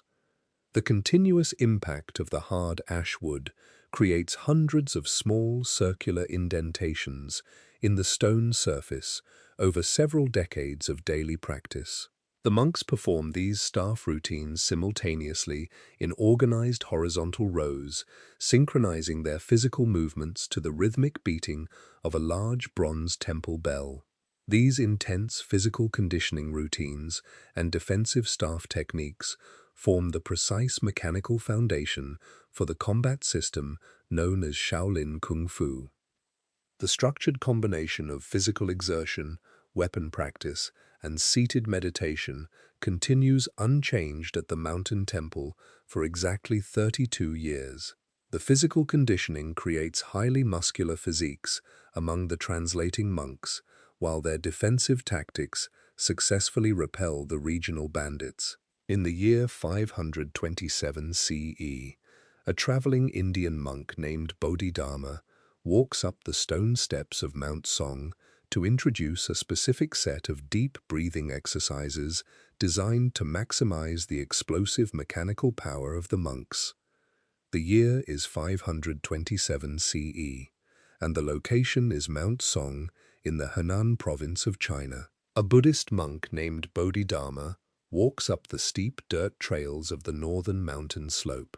Bodhidharma reaches the high-altitude forests of the Henan province after traveling a physical distance of roughly 4,000 kilometers from his origin point in the Indian subcontinent. His geographical route required him to walk across the high-altitude passes of the Himalayan mountain range and traverse the arid sands of the Tarim Basin.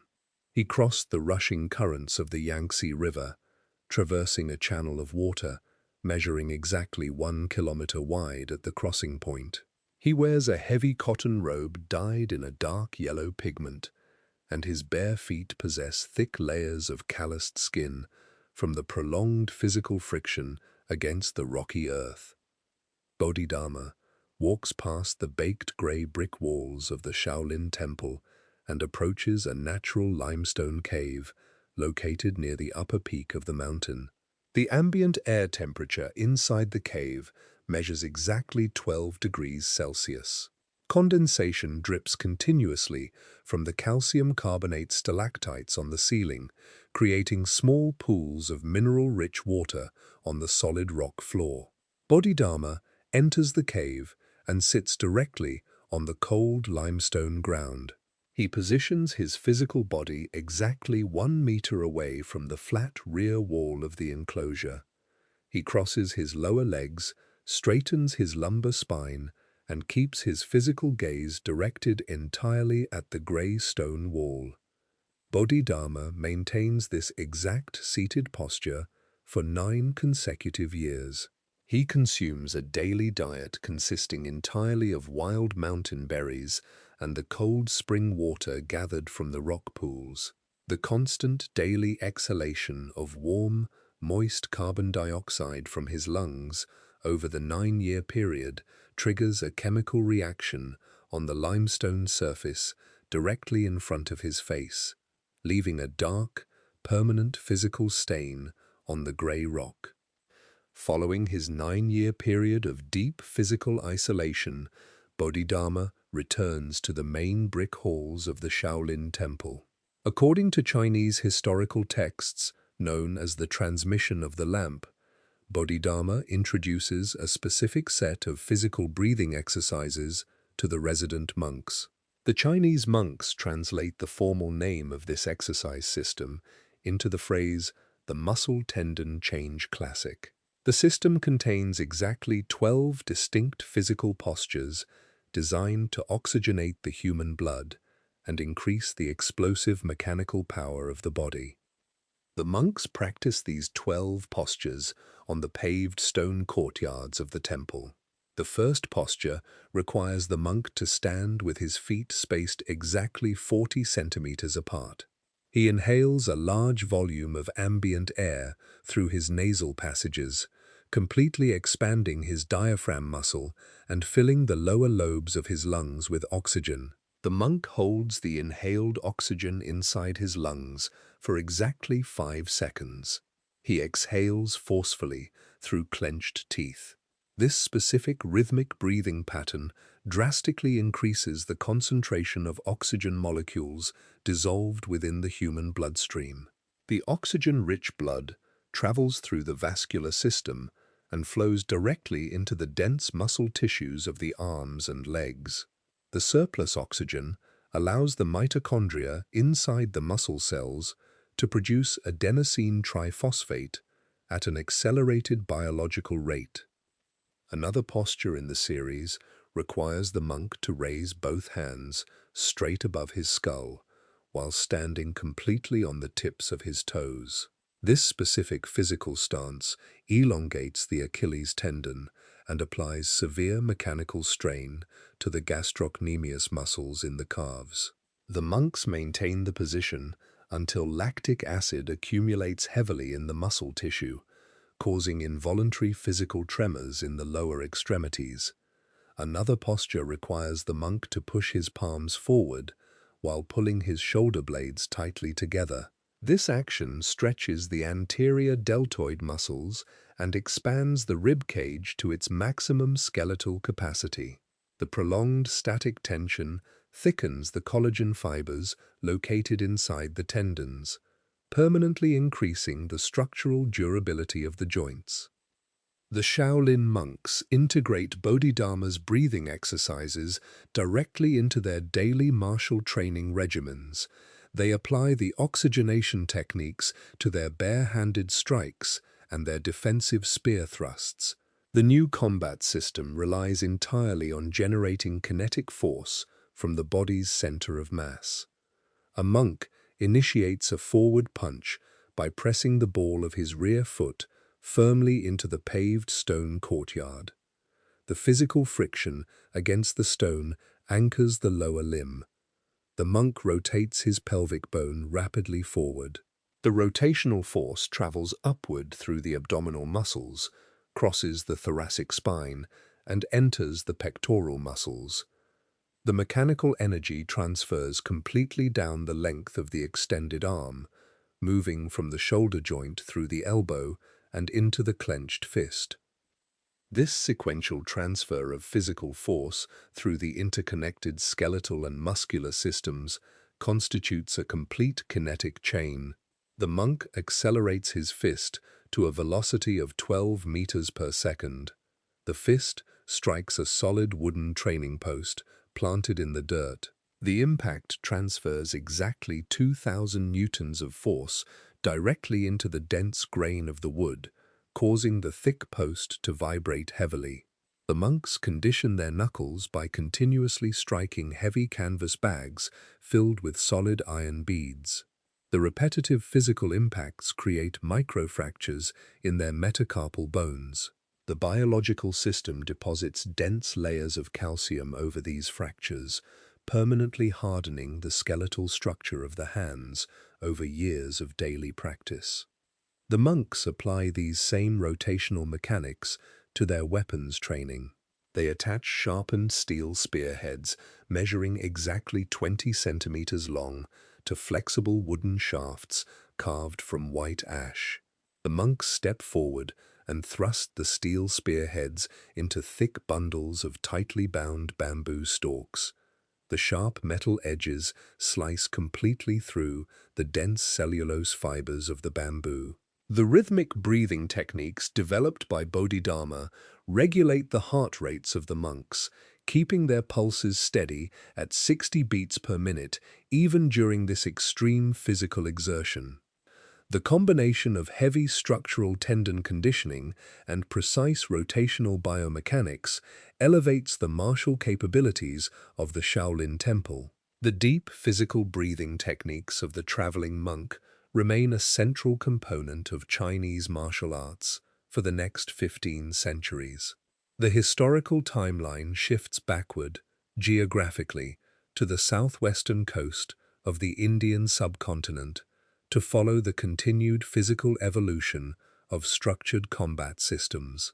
In the 11th century CE, martial arts masters in the specific region of Kerala begin massaging the limbs of their students with warm sesame oil before teaching a highly structured weapon and grappling system called Kalari Payattu. The year is exactly 1050 CE, and the location is the southwestern coast of the Indian subcontinent, in the region of Kerala. The ambient air temperature measures 30 degrees Celsius with a relative humidity of 85%. The Second Chera Kingdom engages in a prolonged, century-long war against the neighboring Chola Kingdom. The Chera military commanders mandate mandatory combat training for all able-bodied young men to defend the borders of their territory. Local architects construct specialized subterranean training halls called kalaris to condition the physical bodies of these conscripted warriors. Laborers excavate a rectangular pit directly into the earth using iron shovels. They dig the pit exactly 42 feet long, 21 feet wide, and 5 feet deep. The excavated earthen walls naturally regulate the internal temperature of the building, keeping the air cool during the heavy physical exertion of martial practice. The builders construct a thatched roof made from dried coconut palm leaves, supported by 2 vertical wooden pillars on the eastern and western sides. The floor of the Kalari consists entirely of loose red dirt. The trainers mix this red dirt with specific medicinal herbs to prevent skin infections when the warriors fall onto the ground. A master instructor, formerly titled a Gurukul, stands inside the sunken Kalari. A young male student stands before him on the red dirt floor. The Gurukul holds a ceramic bowl filled with warm, raw sesame oil. He dips his bare hands into the liquid and rubs the thick, viscous oil directly onto the epidermal layer of the student. The Gurukul vigorously massages the sesame oil into the major muscle groups and joints of the young warrior. This specific massage technique, known as uzichil, physically increases blood circulation and stretches the dense collagen fibers within the ligaments. The warm oil penetrates the skin and lubricates the biological structures, preparing the student's body for extreme physical contortions without tearing the muscle tissue. The combat system taught inside this sunken hall is named Kalari Payattu. The training curriculum progresses through 4 rigid physical stages. The first stage, Maithari, focuses entirely on body conditioning. The student practices deep, low stances and explosive leaps to build the necessary muscular endurance in his quadriceps and calves. The second stage, Kolthari, introduces wooden weapons. The student learns to wield heavy staffs and short sticks carved from dense tamarind wood to master the mechanical principles of leverage and striking distance. The third stage, Ankathari, transitions the warrior to lethal metal weapons. The student practices thrusting with iron-tipped spears and slashing with rigid steel swords. The final weapon taught in the Ankathari stage is a highly specialized and dangerous tool called the urumi.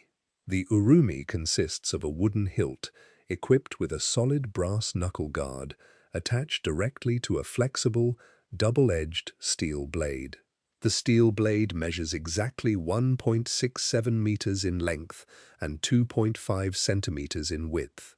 The blacksmiths of Kerala forge the steel to an exact structural thickness that allows the metal to bend completely without snapping.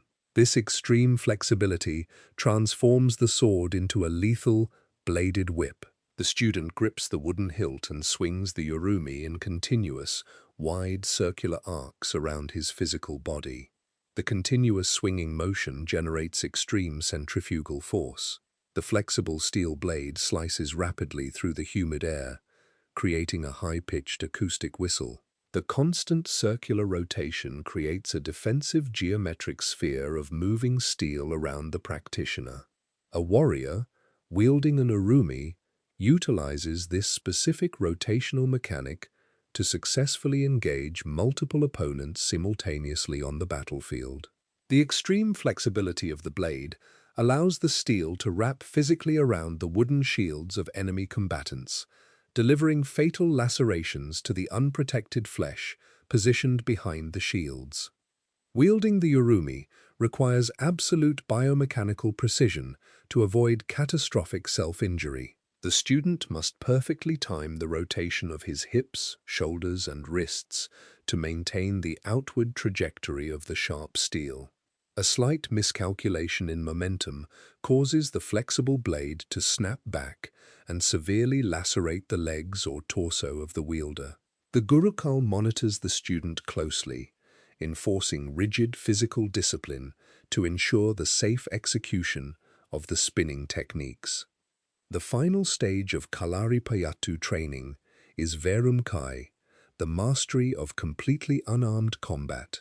The student learns to apply the precise joint locks and nerve strikes utilized in earlier Dravidian fighting systems like Varma Kalai.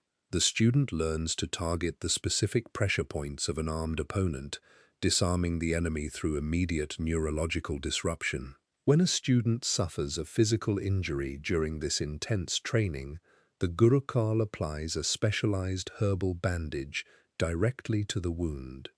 The Gurukul crushes turmeric and castor root into a fine paste, mixes the paste with sesame oil, and binds the mixture to the injured flesh using natural cotton fibers. The anti-inflammatory properties of the herbs accelerate the cellular regeneration of the damaged tissue. The strict physical discipline of Kalaripayattu produces highly conditioned and lethal warriors for the Chera military forces. The martial art integrates physical combat, medicinal healing, and architectural design into a unified, formalized system. The warriors of Kerala utilize these flexible swords and bare-handed techniques to defend their feudal society. The historical timeline advances forward 142 years to the island archipelago of Japan. In the year 1192 CE, Minamoto no Yoritomo establishes a new military government in the city of Kamakura and mandates strict martial training for a specialized warrior class, leading directly to the biomechanical development of a grappling system called Jujutsu. The year is 1192 CE, and the location is the coastal city of Kamakura, situated on the island of Honshu in the Japanese archipelago. The ambient air temperature measures 15 degrees Celsius. Wind carrying evaporated salt water from Sagami Bay blows across the packed dirt courtyards of the newly constructed military complex. Minamoto no Yoritomo establishes a rigid military government called the Bakufu. He assumes the formal title of shogun and mandates strict daily martial training for the entire samurai class. The samurai operate as specialized armored cavalry and infantry units. The military quartermasters equip these warriors with a highly specific type of lamella armor called o-yoroi. Artisans construct this armor by weaving hundreds of individual small scales known as kozan. The artisans alternate rows of solid iron kozan with rows of thick cowhide kozan. They coat the individual scales in a toxic, waterproof sap extracted directly from the Chinese lacquer tree. They bind the scales together using thick, braided silk cords dyed in red and blue pigments. A fully assembled suit of o-yoroi covers the human torso, shoulders, and upper thighs. The complete armor set weighs exactly 15 kilograms. During close-quarters battlefield engagements, a samurai frequently loses his primary weapon, dropping his steel katana or his wooden yari spear into the mud. The samurai must continue the physical engagement using bare hands. Delivering a closed-fist punch directly against the lacquered iron scales of the o-yoroi armor causes immediate physical trauma to the striker. The dense iron plates absorb the incoming kinetic energy and transfer the physical shock completely back into the human hand. The returning kinetic force exceeds the structural limits of the metacarpal and carpal bones, snapping the fragile skeletal structure inside the fist. To overcome the physical barrier of the iron armor, the samurai class develops and codifies a specialized grappling system called jujutsu. The Japanese word translates directly to the yielding art. The mechanical framework of jujutsu focuses entirely on manipulating human joint articulation, executing structural throws, and exploiting the heavy kinetic momentum of the armored opponents. The 15 kilograms of iron, rawhide, and silk raise the natural center of gravity of the human body. The extra mass rests heavily on the shoulders and upper torso, making the armored soldier highly susceptible to balance disruption. A jujutsu practitioner targets this elevated center of gravity to destabilize the enemy combatant on the battlefield. When an attacking soldier lunges forward, he generates a high degree of forward kinetic energy. The defending samurai reaches forward and tightly grips the thick silk lacing located on the chest plate of the attacker's armor. The defender pulls the silk cords horizontally, maintaining the exact direction of the incoming momentum. The defender simultaneously lowers his own center of mass by bending his knee joints to a 90-degree angle and sinking his pelvic bone toward the earth. The defending samurai pivots on the balls of his feet, rotating his hips exactly 180 degrees. He places his own lower back directly against the abdominal muscles of the attacking soldier. The defender straightens his knees and thrusts his pelvis rapidly upward. This upward mechanical force lifts the attacking samurai completely off the ground, severing his physical contact with the earth. Gravity pulls the airborne body over the defender's hip. The defender pulls his hands sharply downward, accelerating the 15-kilogram iron suit and the 80-kilogram human body inside it directly toward the ground. The heavy iron helmet, called a kabuto, strikes the packed dirt. The physical impact generates a severe concussive shockwave that travels through the skull of the attacker and directly into his cerebral cortex. Once the opponent lies supine on the ground, the jujutsu practitioner applies severe mechanical pressure to the exposed joints located outside the rigid armor plates. The defender secures a tight physical grip on the right wrist of the fallen soldier. He pulls the arm completely straight and places his own kneecap directly over the posterior side of the attacker's elbow joint. The defender pulls the wrist upward toward the sky, while simultaneously driving his body weight downward through his kneecap. The kneecap acts as a physical fulcrum. This mechanical lever forces the ulnar bone to bend backward against the humerus bone. The acute physical strain stretches the ulnar collateral ligament past its maximum structural capacity. The connective tissue tears completely, dislocating the joint and neutralizing the arm. The samurai also target the clavicle bone during these ground engagements. The practitioner traps the extended arm of the opponent beneath his own leg. He raises his upper body and drives the hard, bony point of his own shoulder directly down into the exposed collarbone of the enemy. The concentrated downward kinetic force snaps the clavicle in half.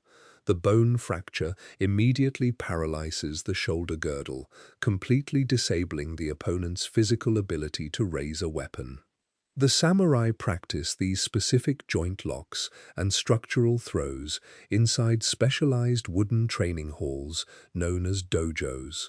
The carpenters construct the dojo floors using planks of Japanese cypress wood. The continuous impact of the heavy armor against the wooden floorboards creates loud acoustic vibrations that travel upward through the massive cedar support beams of the buildings. The practitioners repeat the exact hip rotations, foot placements, and wrist manipulations hundreds of times each day. The repetitive physical conditioning builds dense neurological pathways, ensuring automatic biomechanical responses during chaotic battlefield conditions. The physical codification of jujutsu firmly establishes the mechanics of armored grappling and joint manipulation in the Japanese archipelago. 217 years later, armored combat mechanics undergo a parallel documentation process across the European continent. In the year 1409 CE, an Italian knight named Fiore dei Liberi sits in a stone room in the city of Ferrara, utilizing iron gall ink to write a massive combat manual detailing specific dagger strikes, grappling holds, and longsword techniques. The year is 1409 CE, and the location is the Castello Estense, in the city of Ferrara, on the Italian peninsula. The ambient air temperature inside the stone room measures exactly 12 degrees Celsius. An Italian knight named Fiore dei Liberi sits at a heavy oak desk. Fiore wears a woolen tunic dyed red with madder root extract. He presses a quill pen cut from the primary flight feather of a goose onto a rectangular sheet of vellum. The vellum consists of stretched calf skin measuring exactly 28 centimeters in length and 20 centimeters in width. Fiore dips the tip of the goose quill into a ceramic inkwell filled with iron gall ink. Artisans manufacture this specific ink by mixing tannic acids extracted from crushed oak galls with iron sulfate powder and fresh water. The chemical mixture produces a dark purplish-black liquid. The iron particles in the ink bond completely with the collagen fibers of the calf skin. The acidic nature of the iron gall ink slightly burns into the surface of the vellum, creating a permanent physical etching of the combat instructions. Fiore uses this ink to write the final pages of a massive combat manual titled The Flower of Battle. He produces this instructional text directly for Niccolo III, the Marquis of Ferrara. The completed manuscript contains exactly 283 illustrated martial techniques. These illustrations detail the exact physical mechanics of grappling, dagger combat, and longsword strikes. Fiore organizes the physical principles of his martial art around four specific animal archetypes. He instructs his illustrator to draw an elephant carrying a stone tower on its back. This image represents physical fortitude and a stable center of gravity. The illustrator paints a lion holding a human heart in its right paw to represent aggressive forward momentum. The third drawing features a lynx holding a metal compass to represent the precise calculation of physical distance. The final image shows a tiger holding a wooden arrow to represent the rapid velocity of a physical strike. Fiore dedicates a large portion of the manuscript to the exact biomechanics of the Italian longsword. A standard Italian longsword features a straight, double-edged steel blade measuring exactly 90 centimeters in length. The blacksmith tempers the steel blade in a hot coal fire to achieve a specific carbon hardness, allowing the metal to flex under physical pressure and return to its original straight shape. The total weight of the weapon measures 1.5 kilograms. The hilt features a wooden grip wrapped in spun leather cord. The leather cord provides structural friction for the hands of the wielder. The grip measures 25 centimeters long, providing sufficient surface area to accommodate two adult human hands. A straight iron crossguard extends 15 centimeters horizontally across the base of the blade to physically block incoming enemy strikes. A solid iron pommel weighing 400 grams sits at the base of the grip to shift the center of mass closer to the hands of the wielder. Fiore writes highly specific instructions for a combat technique called half-swording. Knights utilize this technique when fighting opponents wearing articulated steel plate armor. A full suit of plate armor features convex steel plates measuring 2 millimeters thick. These curved plates cause the cutting edges of a swinging sword blade to slide away from the metal surface upon impact. To penetrate this defense, a knight slides his left hand up the length of his own sword and tightly grips the bare steel blade precisely at its midpoint. The knight wears thick leather gloves made from tanned deerskin. The deerskin material provides a dense physical barrier between the human epidermis and the sharpened edges of the metal blade. Gripping the middle of the blade shifts the physical lever point of the weapon and provides the wielder with absolute control over the steel tip. The knight utilizes his left hand to guide the steel point directly into the narrow gaps located between the enemy's armor plates. He thrusts the sharp point precisely into the armpit, the inside of the elbow joint, or the thin eye slits of the iron helmet. The steel tip punctures the underlying linen garments and severs the major blood vessels of the opponent, causing rapid physical exsanguination. The manuscript also documents the integration of bare-handed grappling with close-quarters dagger combat. Fiore describes an encounter where an attacker holds a double-edged iron dagger called a rondel. The attacker raises the dagger above his head and thrusts the blade downward. The defending knight steps his left foot exactly 30 centimeters forward to establish a solid physical base. The defender rotates his hips to intercept the strike and presses his left forearm directly against the right wrist of the attacker. The defender reaches his right hand behind the elbow joint of the attacker and pulls the joint sharply downward.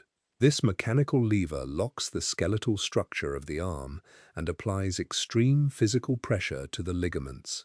The physical pain forces the flexor muscles in the attacker's hand to open, sending the iron dagger falling onto the stone floor. The illustrator adds thin layers of beaten gold leaf to the drawn crowns of the figures depicted in the vellum manuscript. Bookbinders bundle the 283 pages together using thick leather cords.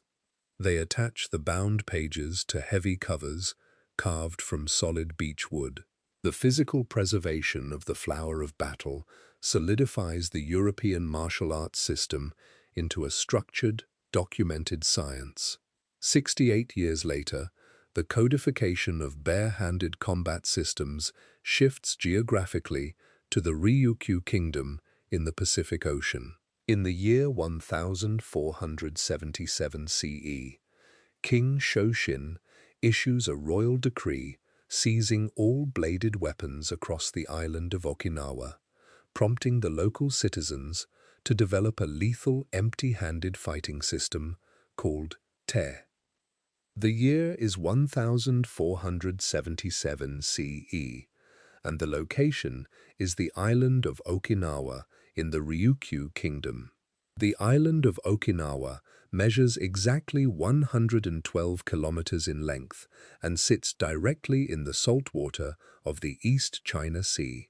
The ambient air temperature reaches 29 degrees Celsius during the highly humid summer months. King Shoshin sits inside the central courtyard of Shuri Castle, a massive defensive structure built entirely from blocks of Ryukyuan limestone. The king issues a royal decree to systematically confiscate all steel swords and bladed weapons from the civilian population across the island. He gathers these iron and steel weapons to consolidate his political power and completely suppress armed rebellions against his central government. Royal guards march through the packed dirt streets of the coastal villages, physically removing the metal tools from the wooden homes of the local citizens. The confiscation of bladed weapons exposes the Okinawan villagers to physical assaults from regional bandits operating outside the control of the king. To protect their physical bodies and their harvested crops, the citizens of Okinawa develop an indigenous bare-handed combat system. They name this specific fighting system Te, a word translating directly from the Ryukyuan language to the physical human hand. The peasants repurpose their heavy agricultural implements into blunt force striking weapons. They take the hardwood handles used to manually turn large stone grain mills and apply them directly to physical combat. These repurposed mill handles measure exactly 50 centimeters in length and feature a perpendicular wooden grip located 15 centimeters from the base. The Okinawans call this specific tool a tonfa. A practitioner grips the perpendicular handle, positioning the 50-centimeter wooden shaft to rest completely flush against the ulna bone of his forearm. The solid oak wood physically blocks incoming strikes, keeping the fragile radius and ulna bones completely intact during a physical engagement. The defender rotates his wrist exactly 180 degrees, swinging the heavy wooden shaft outward to strike the collarbone of an attacker. The farmers also modify their wooden rice flails into combat weapons. A traditional Okinawan rice flail consists of two cylindrical pieces of red oak wood measuring exactly 30 centimeters each. A braided horsehair rope measuring exactly 10 centimeters connects the two wooden cylinders at the top. The Okinawans name this agricultural tool a nunchaku. A practitioner grips one wooden cylinder in his right hand and rapidly swings the second cylinder through the air in a continuous figure-8 pattern.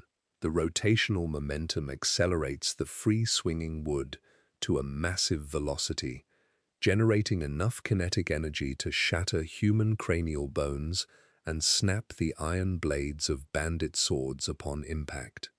The agricultural workers utilize another tool called a kama to defend their fields.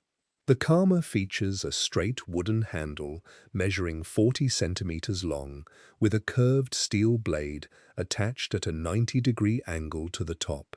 Farmers originally forged the tool to sever the thick stalks of rice plants during the autumn harvest. In combat, the practitioner uses the curved steel blade to hook the wrists of an opponent. The sharp inner edge of the steel slices directly through the epidermal tissue and severs the flexor tendons of the human forearm, instantly paralyzing the hands of the attacker.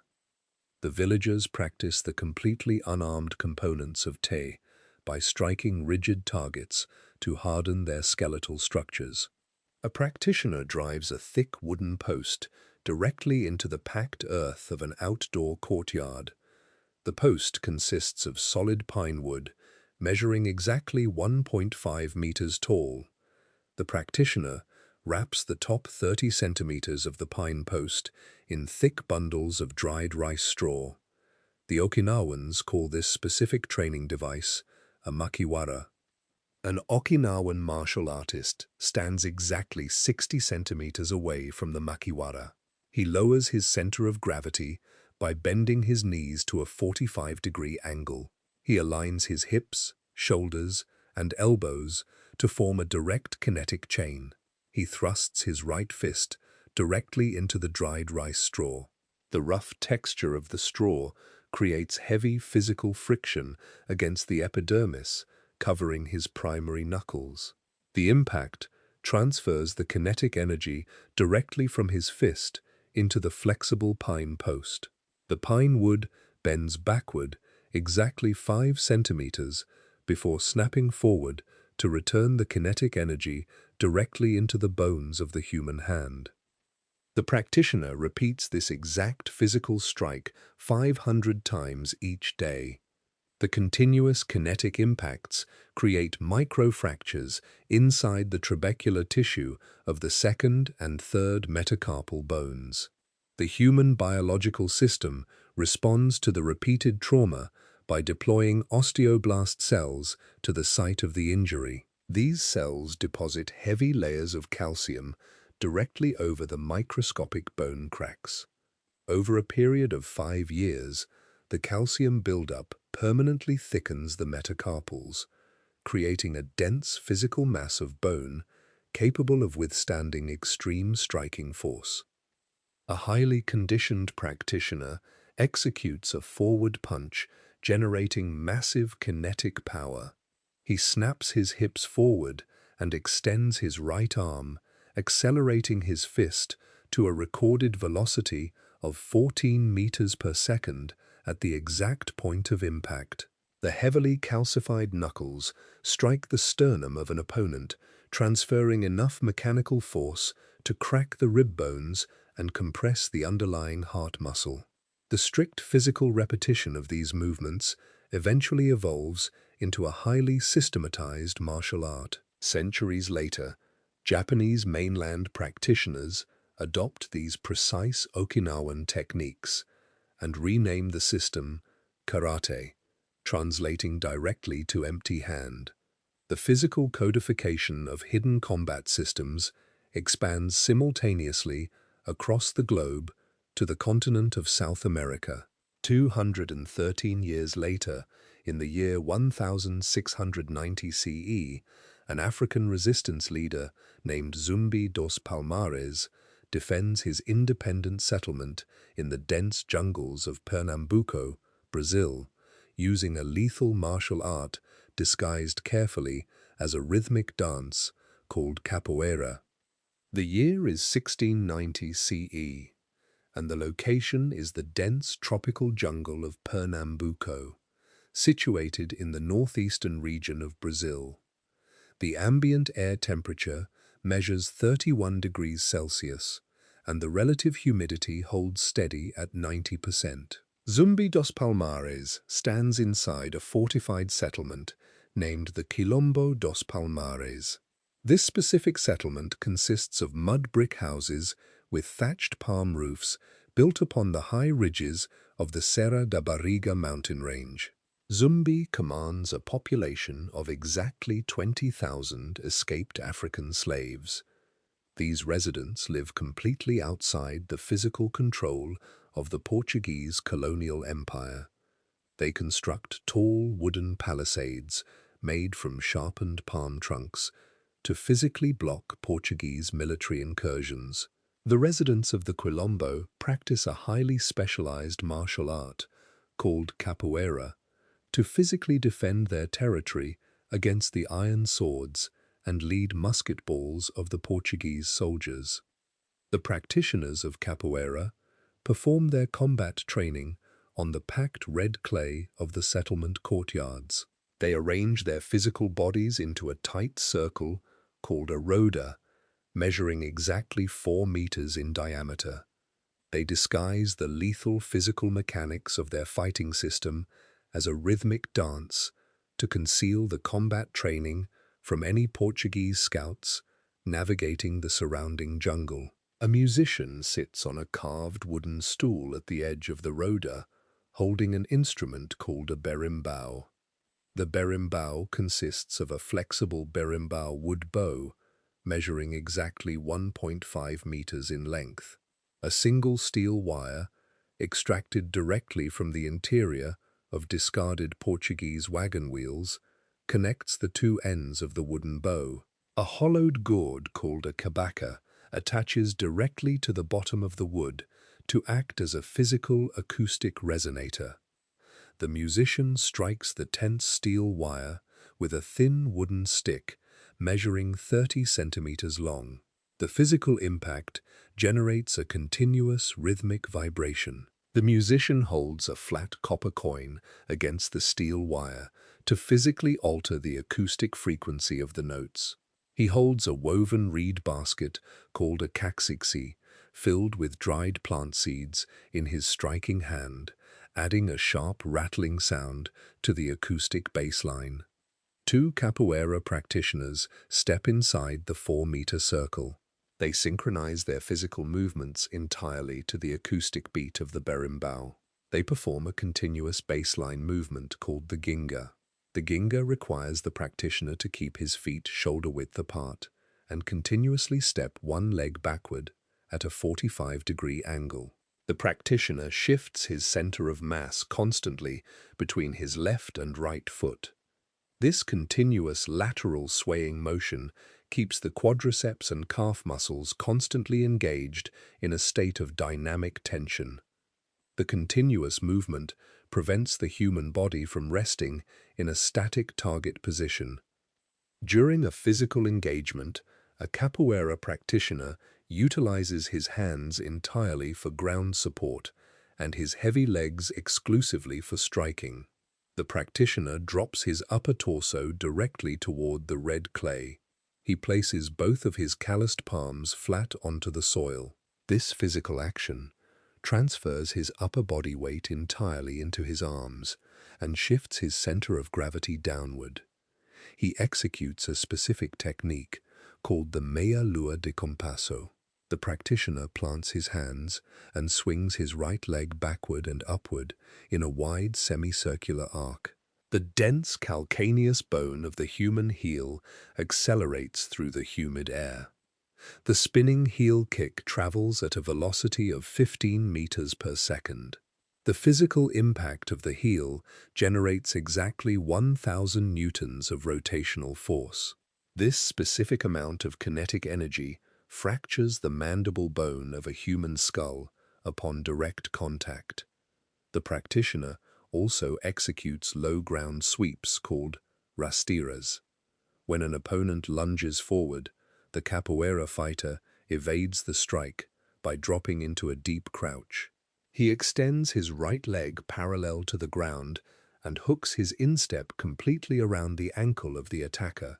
He pulls his leg backward, physically pulling the supporting foot out from under the attacker's center of gravity.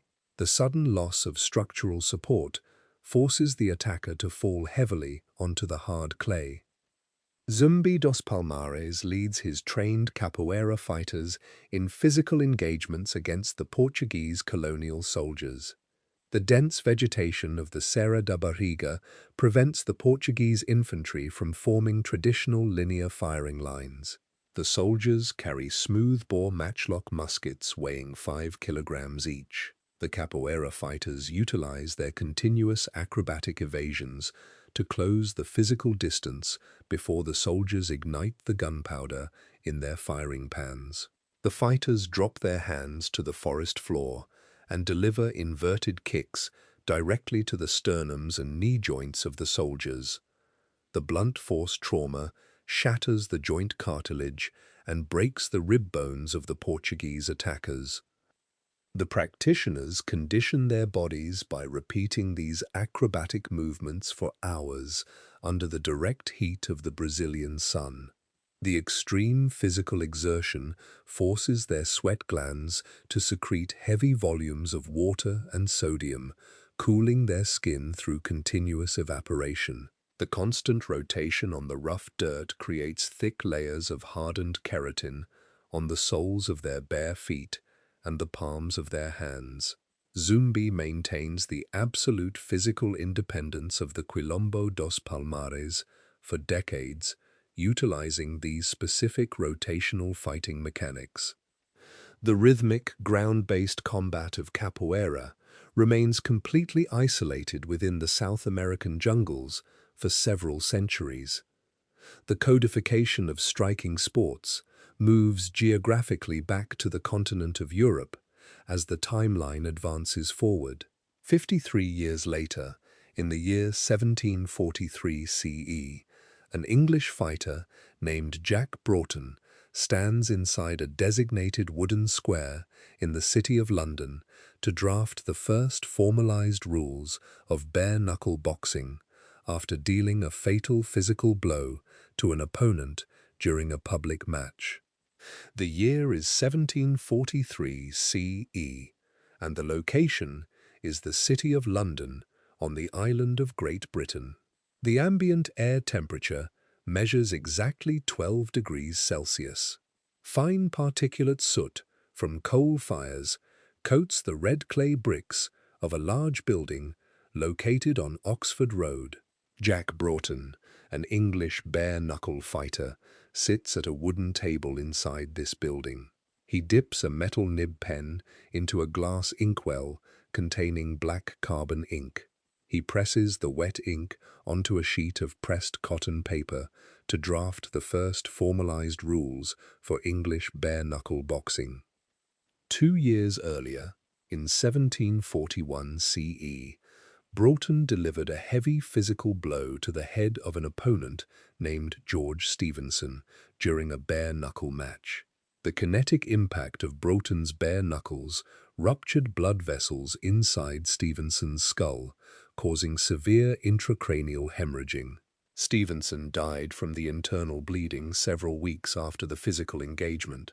Broughton drafts his new regulations to standardize the physical parameters of combat and limit the frequency of fatal skeletal injuries in the sport. He establishes a dedicated combat area by directing carpenters to construct an elevated stage from solid oak planks. The carpenters secure the heavy wooden planks using forged iron nails. The written rules dictate a precise combat square measuring exactly 24 feet on each side. The carpenters erect 4 vertical pine posts and string thick hemp rope between them to create a physical boundary around the oak floorboards. Broughton paints a square mark measuring exactly 1 yard across, directly in the physical center of the wooden stage. Fighters stand on this specific center mark to begin the physical engagement. The bouts operate continuously, based entirely on physical knockdowns rather than a set measurement of time. The men strike each other with bare hands until one fighter falls to the wooden floorboards. The moment a fighter's body touches the oak planks, a designated official initiates a strict rest period lasting exactly 30 seconds. During this 30-second period, the standing fighter must retreat to the edge of the 24-foot square. Handlers, called seconds, carry the fallen fighter to the opposite edge of the ring to wipe sweat and blood from his epidermis using wet cotton cloths. When the 30 seconds elapse, the fallen fighter must walk back to the 1 yard center mark on his own feet to resume the bout. If the exhausted fighter remains on the ground past the 30-second count, the official awards the victory directly to the standing opponent. The written regulations require competitors to strike only opponents who stand completely upright on their feet. Broughton restricts all physical grappling strictly to the upper body of the opponent.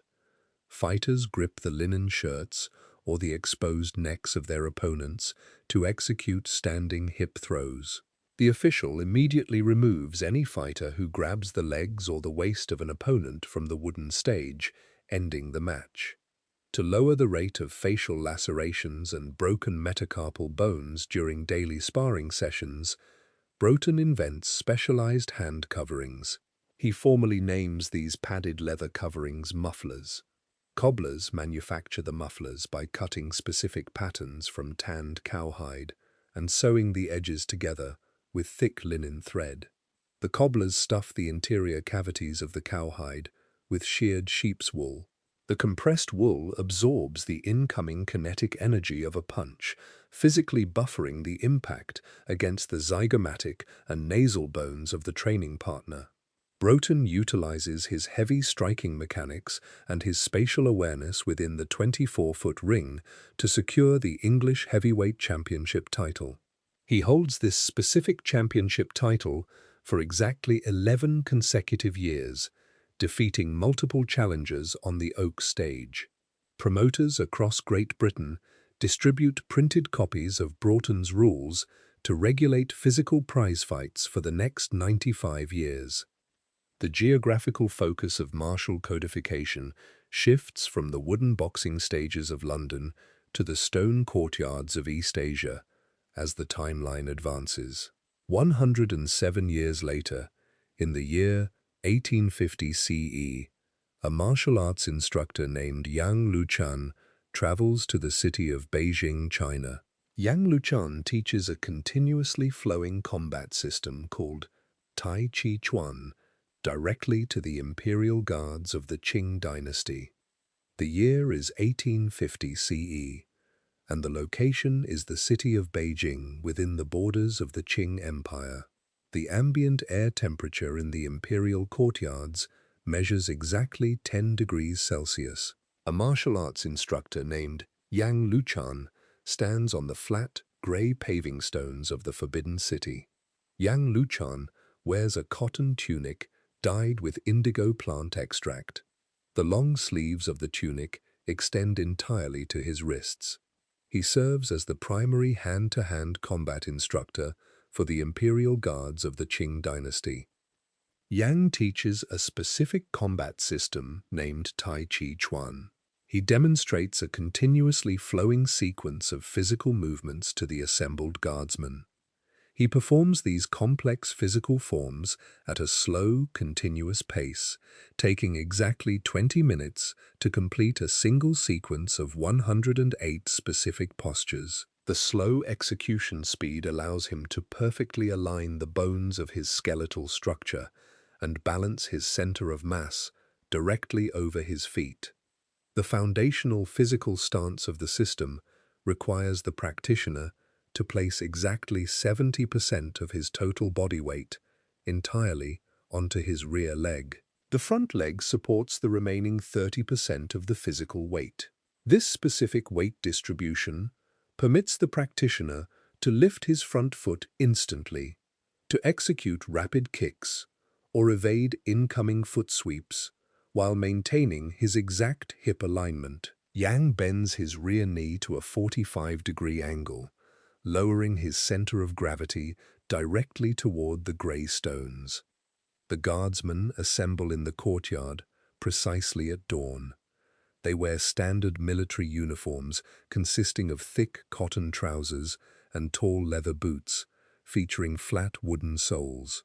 The flat wooden soles create a sharp acoustic clacking sound against the paving stones when the guards step forward. Yang requires the guardsmen to practice the basic stances for exactly 2 hours before initiating any contact drills. The prolonged static postures cause lactic acid to accumulate heavily in the quadriceps muscles of the soldiers. The biological accumulation of lactic acid forces the muscle fibers to adapt and increase their overall physical endurance. Tai Chi Chuan relies entirely on circular body mechanics to redirect incoming kinetic force. An attacking guardsman steps forward and thrusts a clenched fist toward Yang's chest. Yang intercepts the strike by placing his open palm directly against the radius bone of the attacker's forearm. Yang rotates his waist exactly 90 degrees to the right side. This physical rotation alters the linear trajectory of the incoming fist, guiding the strike completely past his torso. The attacker's forward kinetic momentum pulls his center of gravity completely past his own front foot. Yang utilizes this severe loss of physical balance. He steps his rear foot forward and presses both palms directly against the sternum bone of the off-balanced attacker. Yang rapidly straightens his rear leg and thrusts his hips forward. This sudden mechanical action transfers kinetic energy up from the stone floor, through Yang's spine, and out through his palms. The explosive push drives the heavy guardsman backward across the courtyard. The guardsman falls heavily onto the hard paving stones. Yang demonstrates a specific posture called cloud hands to train continuous joint rotation. He steps sideways, maintaining a distance of precisely 40 centimeters between his feet. He raises his right arm to the height of his clavicle bone and lowers his left arm to the height of his pelvis. He rotates his torso 45 degrees to the right, sweeping both hands in corresponding circular arcs. He shifts his weight onto his right leg and steps his left foot closer. He repeats this exact sequence across the entire 20-meter length of the courtyard. The continuous rotation stretches the oblique muscles and increases the physical mobility of the lumbar spine. He transitions into a posture called single whip. He groups the 5 fingers of his right hand firmly together, pointing the rigid fingertips directly downward to form a physical hook. This specific hand configuration stretches the extensor tendons running along the top of the forearm. He extends his left arm straight forward with an open palm. His arms form a straight horizontal line, measuring exactly 1.8 meters from the hooked fingers to the open palm. Over the course of his residency in Beijing, numerous martial artists traveled to the imperial capital to physically challenge young Luchan. They engage him in full contact matches on the packed dirt of the public squares. Yang utilizes these specific yielding mechanics and explosive pushes to defeat every single challenger. The local citizens observe these physical victories and bestow upon him the formal title Yang the Invincible.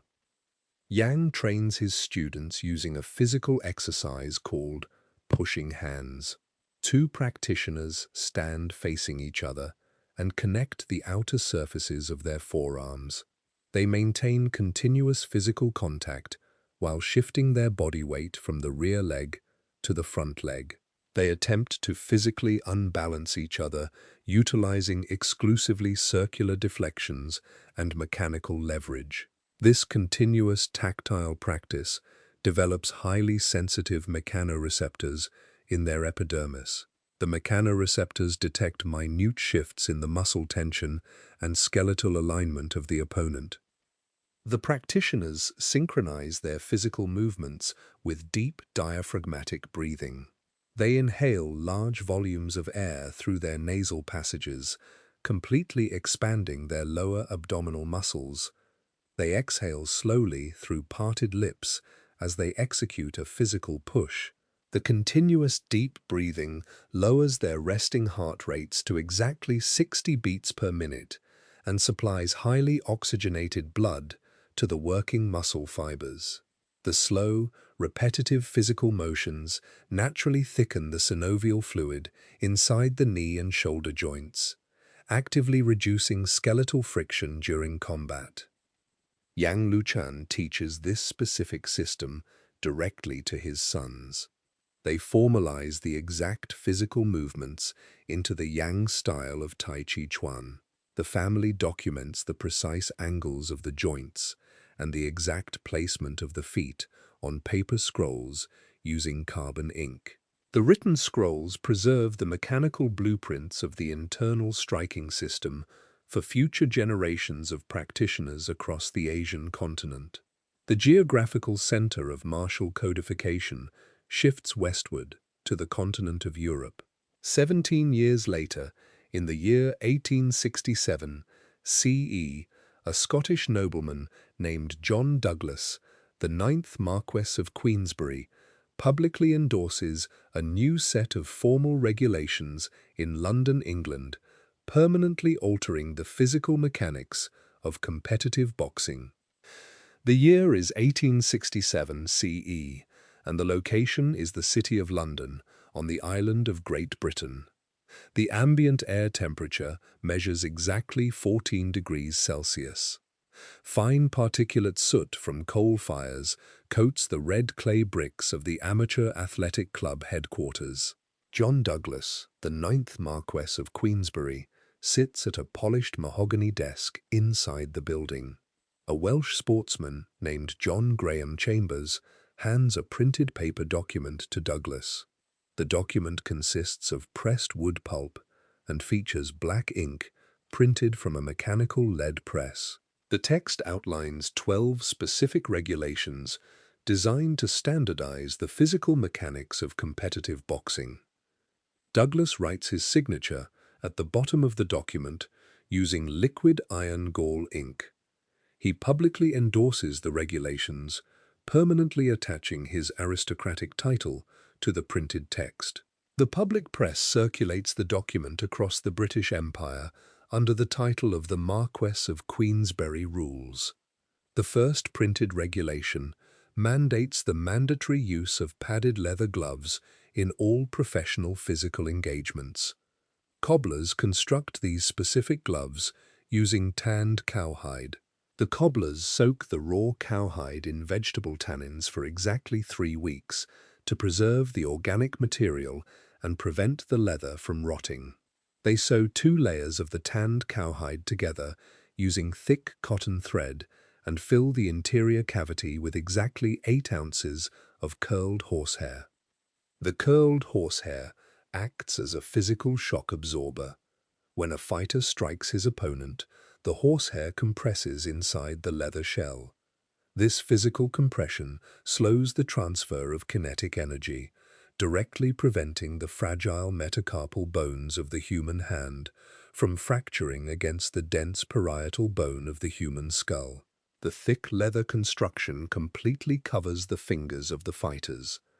This smooth enclosure prevents the athletes from securing a physical grip on the skin or the cotton fabric of their opponents. The new regulations confine the physical engagement strictly to closed fist striking. Competitors execute punches utilizing only their padded knuckles to impact the opponent. This specific limitation forces a biomechanical shift in the combat stances of the athletes. Bare-knuckle fighters of the previous era maintained a low center of gravity and a wide stance to execute heavy hip throws. Under the Marquess of Queensberry rules, boxers stand with their spinal columns completely straight. They align their shoulders perpendicularly to their opponents to minimize the exposed physical surface area of their torsos. They transfer their body weight continuously between their left and right calves to facilitate rapid lateral movement across the floor. The document defines the exact physical parameters of the combat arena. Carpenters construct a raised square platform from solid oak boards. The platform measures exactly 24 feet on each of its 4 sides. The carpenters install 4 vertical wooden posts at the specific corners of the oak square. They string 2 horizontal hemp ropes between the wooden posts, wrapping the rough ropes around the wood to create a physical barrier. The hemp rope prevents the fighters from falling off the elevated wooden stage during the rapid lateral movements of a physical engagement. The regulations impose a strict temporal limit on the continuous physical action.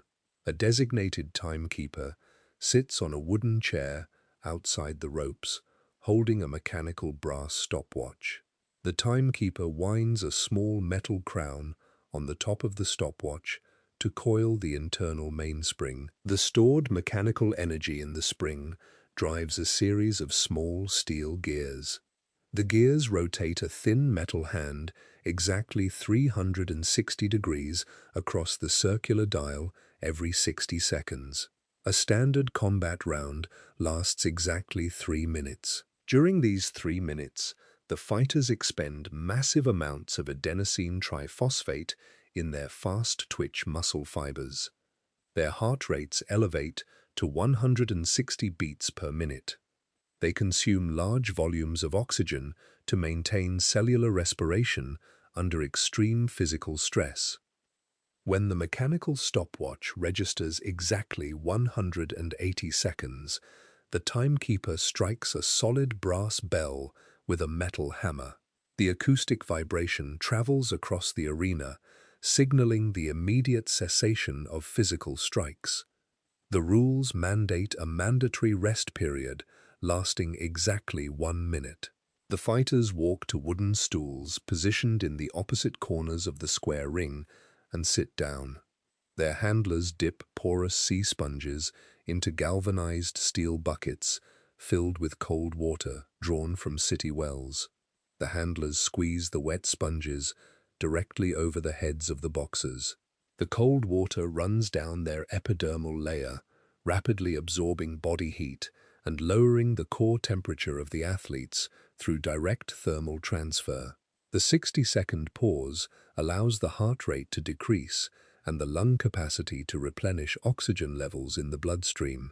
When the minute concludes, the timekeeper strikes the brass bell a second time, and the fighters resume striking. The rules establish a precise sequence of physical events for a knockdown. A boxer delivers a kinetic strike to the lower mandible bone of his opponent.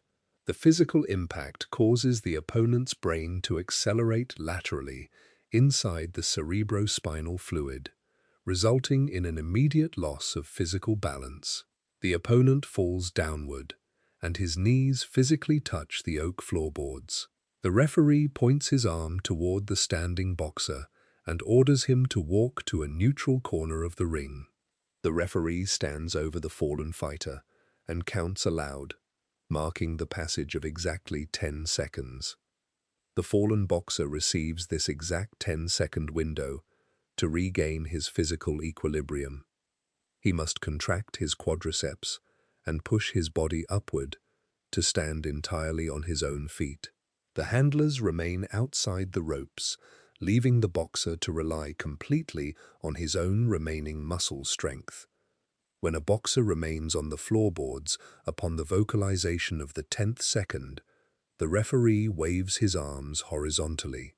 The official records a physical knockout and awards the victory to the standing boxer.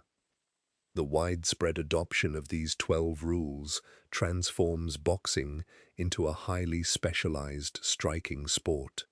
The restriction of grappling allows the fighters to generate maximum rotational force through their hips to deliver explosive punches without the threat of a physical takedown.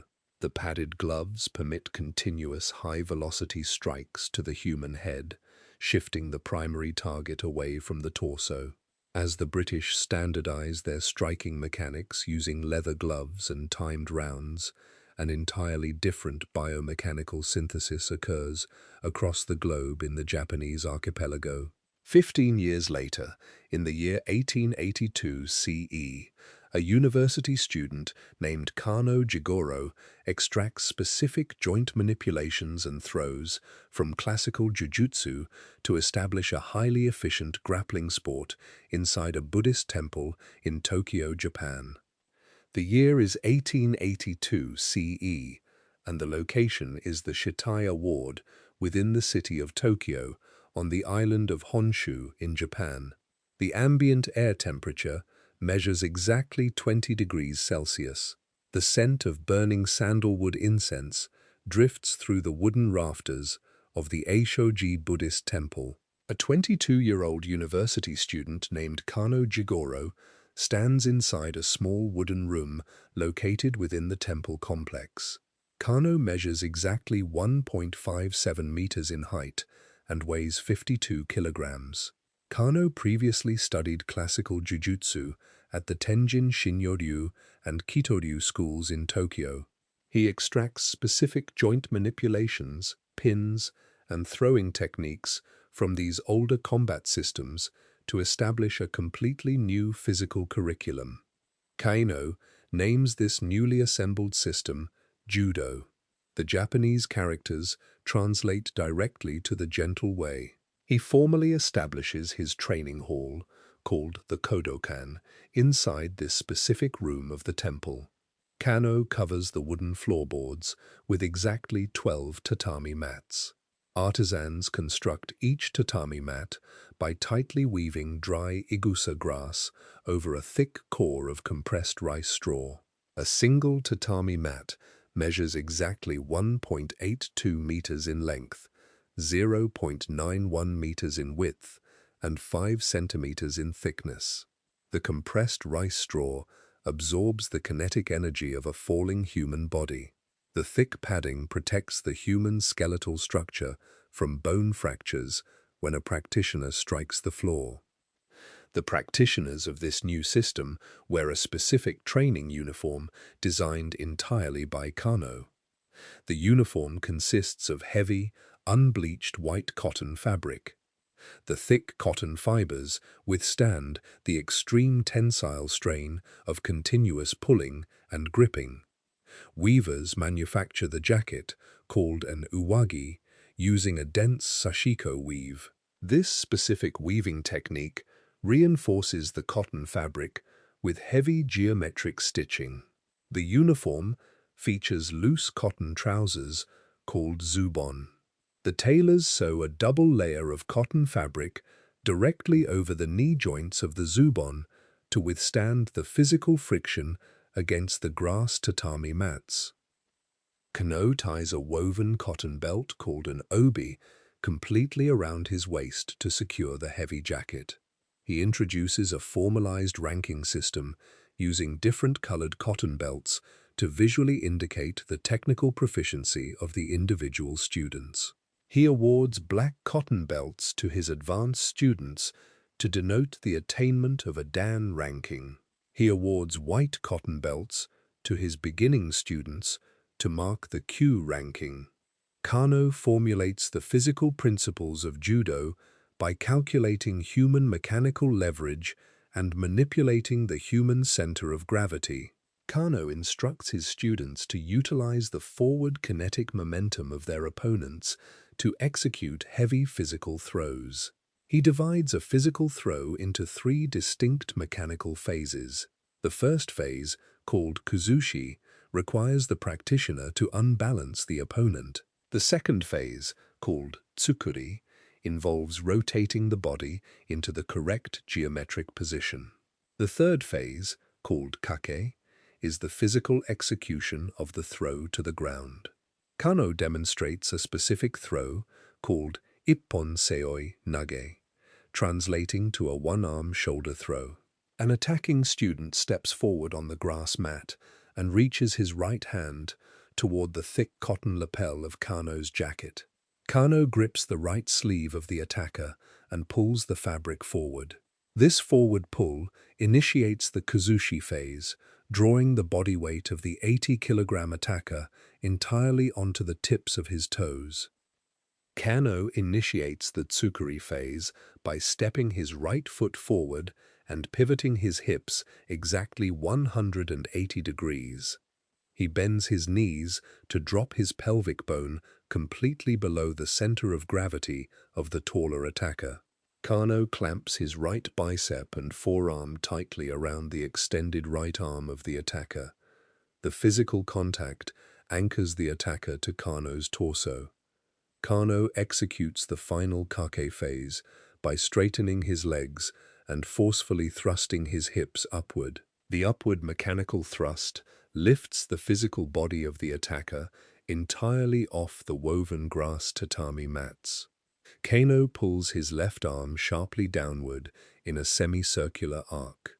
The kinetic energy rotates the 80-kilogram body of the attacker completely over Kano's right shoulder. The attacker travels through the air and falls toward the earth. The back of the attacker impacts the compressed rice straw of the mat at a velocity of 6 meters per second. The attacker slaps the grass mat with his left palm at the exact moment of physical impact. This specific striking technique, called ukemi, disperses the kinetic shockwave through the arm and away from the delicate vertebrae of the human spine. Following the physical throw, Kano transitions directly to ground grappling, known as newaza. Kano pins the shoulders of the fallen student directly against the tatami mat. He applies a specific chokehold called juji jime, crossing his forearms directly over the anterior section of the attacker's neck. He grips the thick cotton collars of the student's uwagi and pulls his hands outward in opposite directions. The thick cotton fabric compresses the left and right carotid arteries of the student. The physical compression restricts the flow of oxygenated blood to the cerebral cortex. The student slaps his right hand against the mat twice to signal a complete physical submission. Kano releases the tension on the cotton collar immediately to restore the blood flow. The daily repetition of these physical mechanics causes the outer grass layer of the 12 tatami mats to fray and break. Kano regularly purchases new grass mats to replace the damaged floor surfaces. The Kodokan School steadily recruits additional university students. Kano physically relocates the training hall to increasingly larger wooden buildings across Tokyo to accommodate the growing number of practitioners. The Japanese Ministry of Education eventually integrates Kano's specific grappling curriculum directly into the physical education programs of the national public school system. The codification of striking and kicking techniques occurs simultaneously on the European continent. 17 years later, in the year 1899 CE, a French boxing master named Charles Charlemagne steps onto a wooden floor in the city of Paris to fight a highly publicized bout, utilizing a specialized foot-striking system known as savate. The year is 1899 CE, and the location is the city of Paris on the European continent. The ambient air temperature inside the athletic club measures exactly 18 degrees Celsius. A French martial arts master named Charles Charlemagne stands on a raised wooden platform measuring exactly 6 meters on each side. The surface of the platform consists of flat pine boards. Charlemagne wears specialized athletic footwear constructed from tanned cowhide. Cobblers stitch these specific boots using thick cotton thread and attach hard leather soles to the bottoms. A single finished boot weighs exactly 600 grams. The hard leather toe and the dense heel of the boot serve as the primary striking surfaces in the French martial art known as savate. The codified rules of this specific combat system mandate the exclusive use of the footwear for delivering lower body strikes. Referees penalize any physical contact made with the shin bone or the knee joint. Charlemagne faces a traditional English boxer named Jerry Driscoll on the pine boards. The English boxer wears padded leather gloves filled with horsehair and soft leather shoes lacking rigid soles.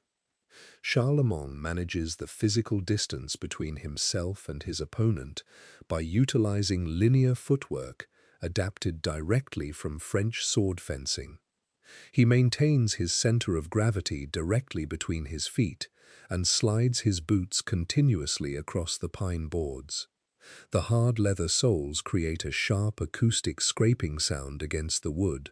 The English boxer steps forward and extends his left arm to deliver a closed fist punch toward the head of Charlemagne. Charlemagne shifts his physical body weight entirely onto his left leg. He bends his right knee to a 90-degree angle and rotates his right hip outward. He rapidly extends his right leg directly toward the advancing boxer. This specific mechanical movement constitutes a kick known in the French language as the chassé croisé. The hard leather toe of Charlemont's 600-gram boot travels through the air at a velocity of 12 meters per second. The rigid leather impacts the exact center of the English boxer's abdomen, striking the soft tissue directly over the celiac plexus nerve bundle. The kinetic energy transfers from the dense leather sole directly into the abdominal cavity of the boxer. The concentrated physical force compresses the diaphragm muscle upward against the lungs, forcefully expelling the oxygen from the respiratory system. The sudden physical stimulation of the nerve bundle causes a rapid drop in blood pressure. The English boxer collapses onto the pine floorboards. The referee observes the fallen fighter and awards the physical victory to Charlemont. The public documentation of this physical engagement demonstrates the mechanical effectiveness of savate. The fighting system originated earlier in the 19th century on the cobblestone streets of Paris and the wooden decks of French naval vessels. French sailors operating in the Mediterranean Sea developed the foundational kicking mechanics while maintaining their physical balance on rocking ships. The sailors gripped the thick hemp rigging ropes with their hands to secure their upper bodies. They utilized their heavy naval boots to execute high, swinging kicks against enemy boarding parties. The transfer of these mechanics to the dry land of Paris resulted in the integration of precise fencing footwork and the formal establishment of training halls called salles. Inside these training halls, savate practitioners stretch their hamstring and gluteal muscles daily to achieve the physical extension required to strike a human head. A practitioner places his heel onto a wooden horizontal bar positioned exactly 1.5 meters above the floor. He bends his torso forward and rests his chest directly against his extended thigh, lengthening the collagen fibers inside the ligaments of his hip joint. The increased flexibility allows the practitioner to execute a circular kick called a fouetté. To perform the fouetté, the practitioner pivots precisely on the ball of his supporting foot, completely rotating his pelvis.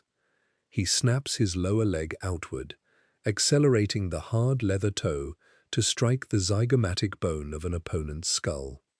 The practitioners wear tight, woven cotton trousers called fuseaux. The elastic cotton fabric stretches entirely over the legs, providing total mechanical freedom for the hip and knee joints while providing a smooth physical surface.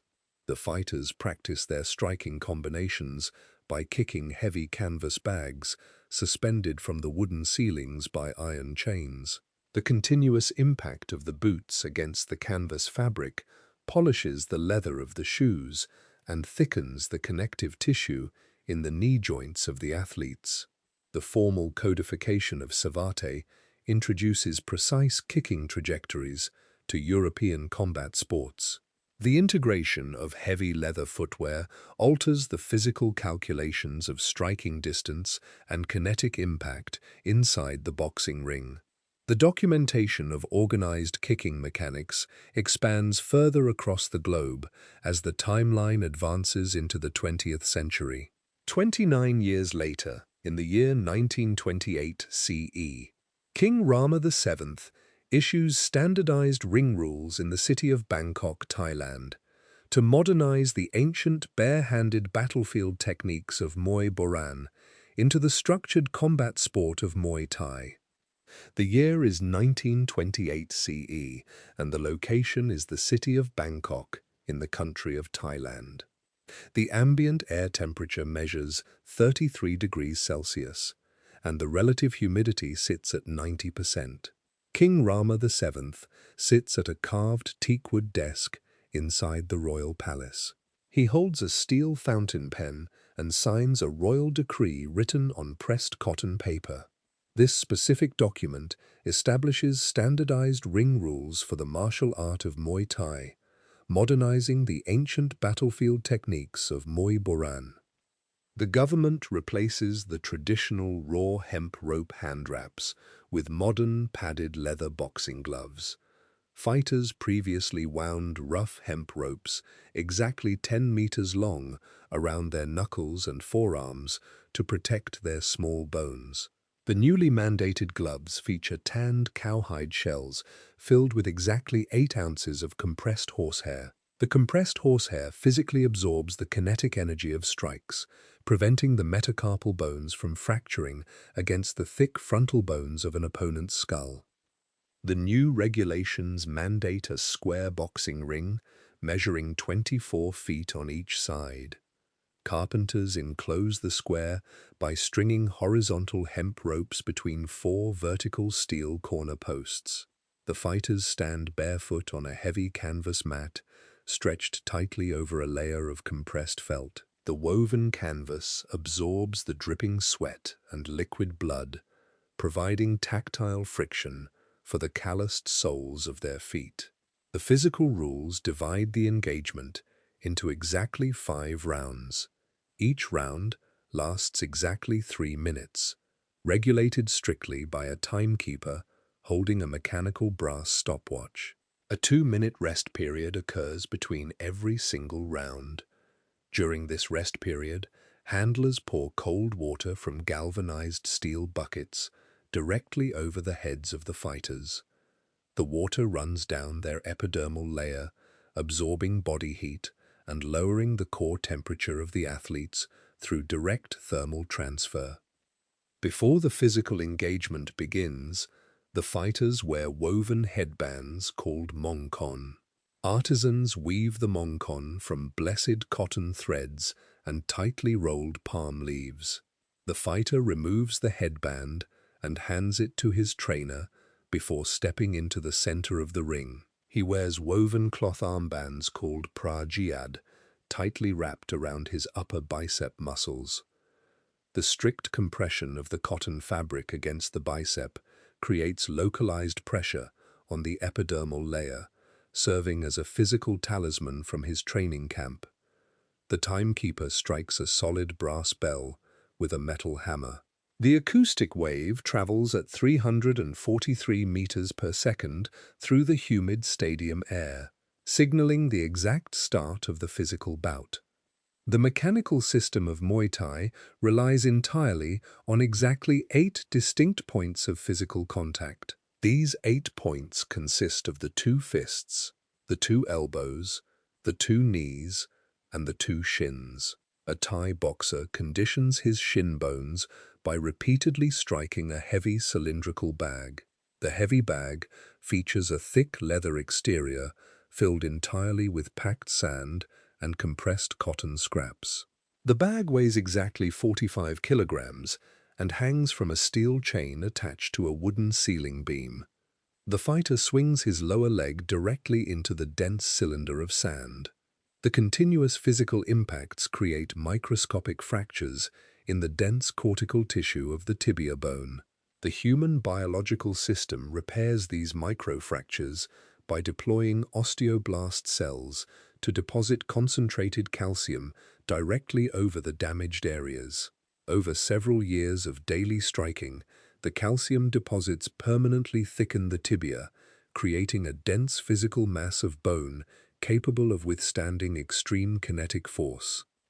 The fighter executes a roundhouse kick by stepping forward with his left foot and pivoting exactly 180 degrees on the ball of that foot. This pivoting motion opens his pelvic bone and allows his right hip to rotate completely forward.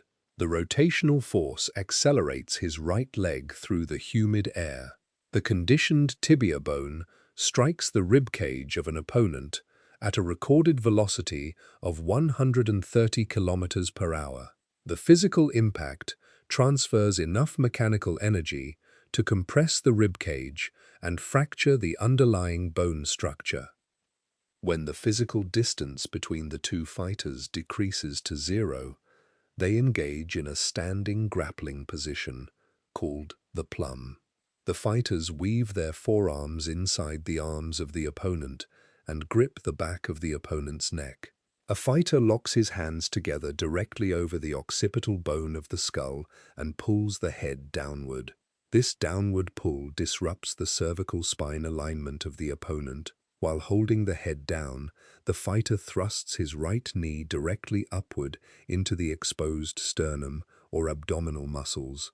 The upward knee strike transfers kinetic energy through the patella bone, forcing the diaphragm upward and violently expelling the oxygen from the opponent's lungs. The fighters also utilize their elbow joints in close-quarters combat. A fighter bends his arm to a severe acute angle, exposing the sharp olecranon process located at the tip of the elbow. He swings the elbow horizontally across the facial structure of the opponent. The sharp bone impacts the epidermal tissue directly above the eye socket. The physical friction of the bone tears the skin, creating a severe laceration that leaks red blood directly into the opponent's field of vision. Referees wearing white cotton shirts stand inside the 24-foot ring to monitor the physical condition of the fighters. The referee physically separates the fighters when their forward momentum ceases and they remain locked statically in the standing clinch. Musicians sit on wooden chairs outside the ring, playing specific acoustic instruments during the matches. A musician blows air through a wooden reed instrument called a pi-jawa, creating a high-pitched tonal frequency.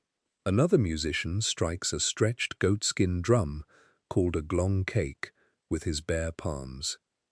The acoustic rhythm increases in tempo as the mechanical action inside the ring accelerates. The fighters synchronize their breathing and their physical strikes to the auditory signals of the drum. The formal documentation of these physical mechanics standardizes the martial art across the entire country of Thailand. The construction of permanent concrete stadiums in Bangkok centralizes the competitive bouts, allowing the government to heavily regulate the combat sport. The codification of indigenous folk wrestling and military techniques continues geographically in the Northern Hemisphere. 10 years later, in the year 1938 CE, a martial arts researcher named Vasily Oshchepkov integrates Japanese grappling with Caucasus folk wrestling styles in the city of Moscow, establishing the combat sport of Sambo for the Soviet Union. The year is 1938 CE, and the location is the city of Moscow in the Soviet Union. The ambient air temperature outside the headquarters of the All-Union Sports Committee measures exactly -2 degrees Celsius. White ice crystals cover the granite paving stones of the city streets. Inside the heated building, government officials sit at a rectangular oak desk. They use metal fountain pens to sign an official document on November 16, 1938. This document officially recognizes a new combat sport for the Soviet military and civilian athletic programs. The document registers the fighting system under the name Sambo.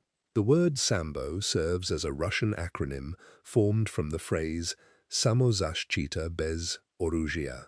This phrase translates directly into the English language as self-defense without weapons.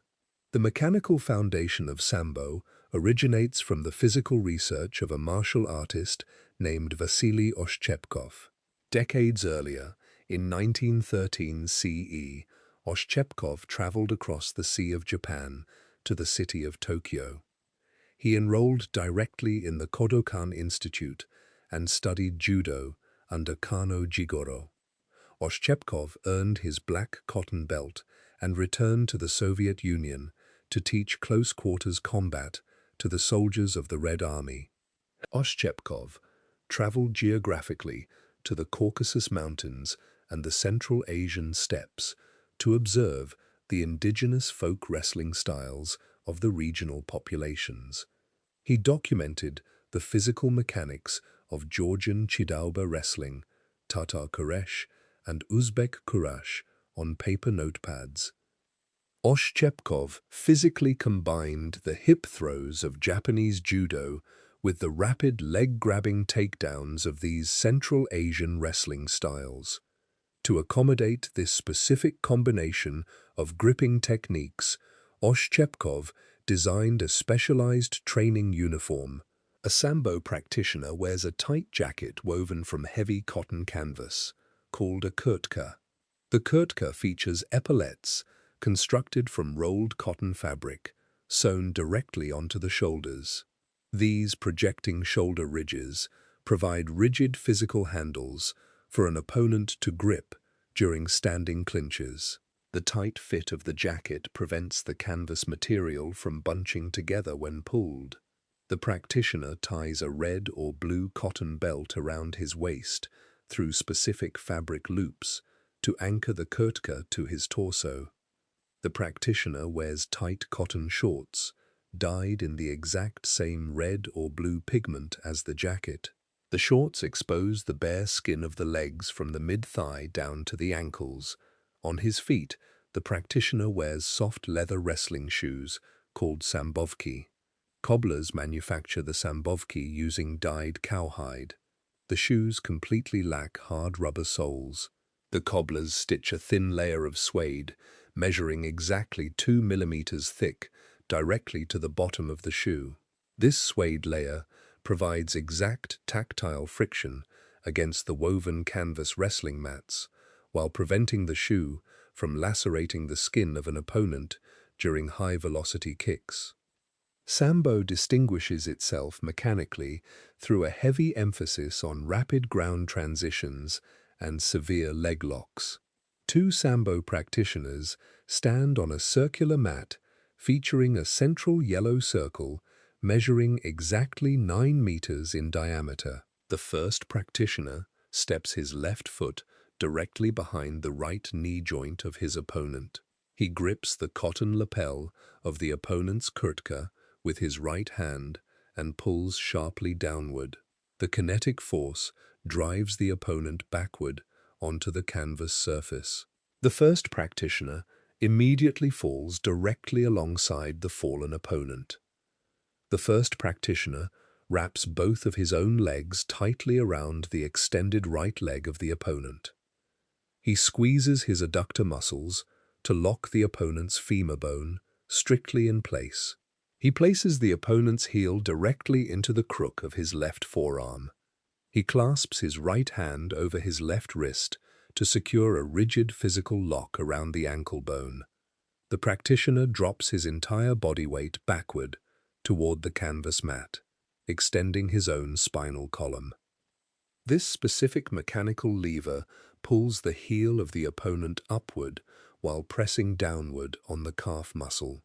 The physical force hyperextends the Achilles tendon and applies severe physical torque to the anterior cruciate ligament located inside the knee joint.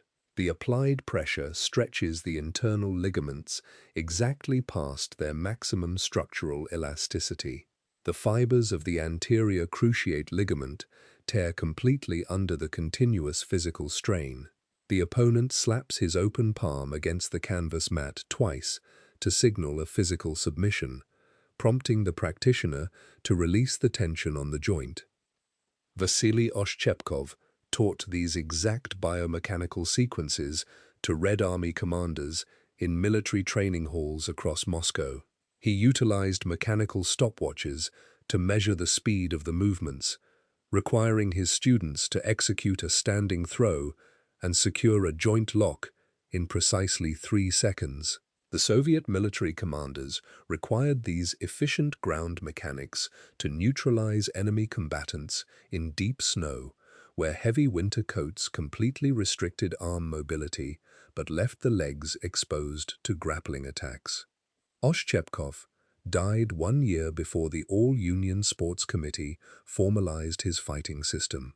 In October of 1937, CE, state police arrested Oshchepkov and transported him to a prison camp in Siberia. He died inside a stone cell from a medically recorded heart attack. Following his death, his senior student, Anatoly Khalampiev, compiled Oshchepkov's handwritten notes. Khalampiev finalized the technical manuals and presented the completed biomechanical system to the government committee in 1938. The committee approved the manuals and distributed the printed Sambo curriculum to military bases across the entire territorial expanse of the Soviet Union. While the Soviet government standardizes these aggressive leg locks and throws for its military forces, the codification of structured combat evolves in a completely different mechanical direction further east. 4 years later, in the year 1942 CE, a spiritual martial artist named Morihei Ueshiba stands on a wooden floor in the Ibaraki prefecture of Japan, formally registering a highly defensive fighting system called Aikido, based entirely on circular kinetic redirection and precise wrist locks. The year is 1942 CE, and the location is the town of Iwama, within the Ibaraki prefecture of Japan. The ambient air temperature measures exactly 14 degrees Celsius. Wind blows continuously through the broad green leaves of the surrounding oak trees. Morihei Ueshiba stands inside a newly constructed wooden training hall called a dojo. The floor consists of smooth Japanese cypress planks measuring exactly 3 centimeters thick. The wood emits a sharp, resinous odor into the enclosed air. Officials from the Greater Japan Martial Virtue Society process a physical paper document in the city of Kyoto to formally register Ueshiba's specific combat system. The officials record the fighting system under the specific name Aikido. The 3 Japanese characters translate directly to the way of unifying life energy. Ueshiba wears a specialized uniform designed specifically to facilitate wide physical stances. He wears a white cotton jacket featuring heavily woven threads. Over his legs he wears a wide pleated garment called a hakama. Artisans construct the hakama using heavy cotton dyed in a dark blue extract harvested from the indigofera plant. The garment features exactly 7 distinct physical pleats folded directly into the fabric using a hot iron.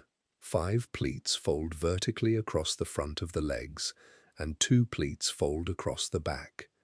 The wide physical circumference of the pant legs visually obscures the exact geometric placement of Ueshiba's feet from the line of sight of his opponents. A student measuring 1.7 meters tall steps forward across the cypress boards. The student raises his right arm and drives a closed fist directly toward the facial structure of Ueshiba. Ueshiba moves his physical body entirely off the linear trajectory of the incoming fist. He steps his front foot exactly 45 degrees to the right side of the student.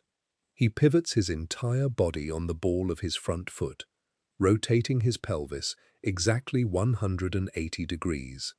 This physical rotation aligns his spinal column in the exact same direction as the attacking student. The kinetic energy of the incoming punch travels completely past Ueshiba's shoulder, continuing its forward momentum into the empty air. Ueshiba extends his left hand and places his thumb directly against the back of the student's right hand. He wraps his 4 fingers completely around the fleshy base of the student's thumb. Ueshiba applies exactly 10 pounds of physical pressure downward against the metacarpal bones. He twists the wrist joint outward at a 90-degree angle.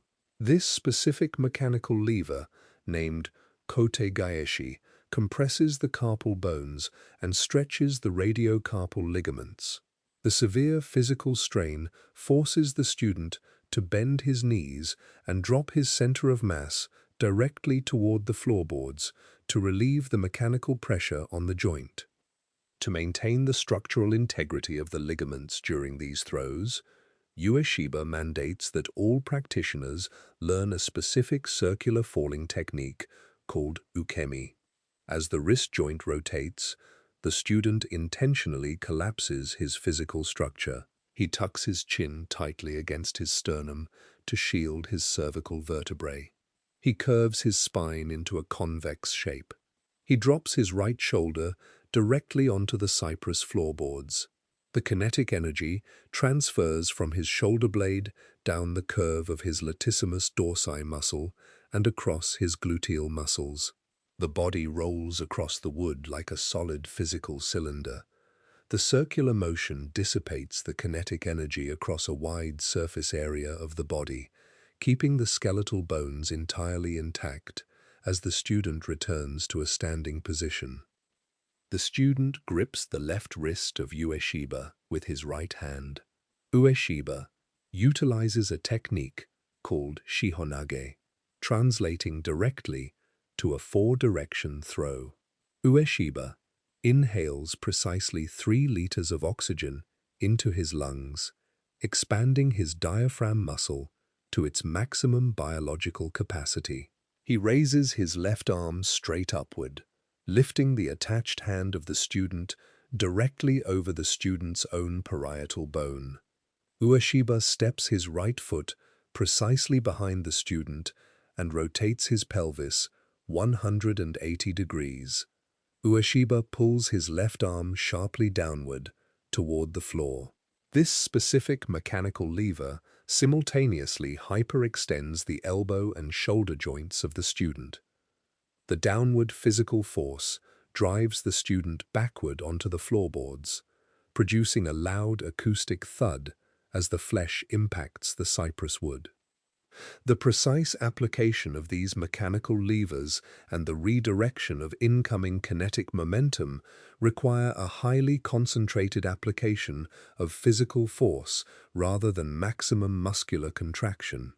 Ueshiba relies entirely on skeletal alignment and the forward velocity of the attacker. He continues demonstrating these exact physical throws successfully into his 86th year of life. His skeletal joints maintain their full range of motion through the continuous daily execution of circular sweeps and pivots on the wooden dojo floor.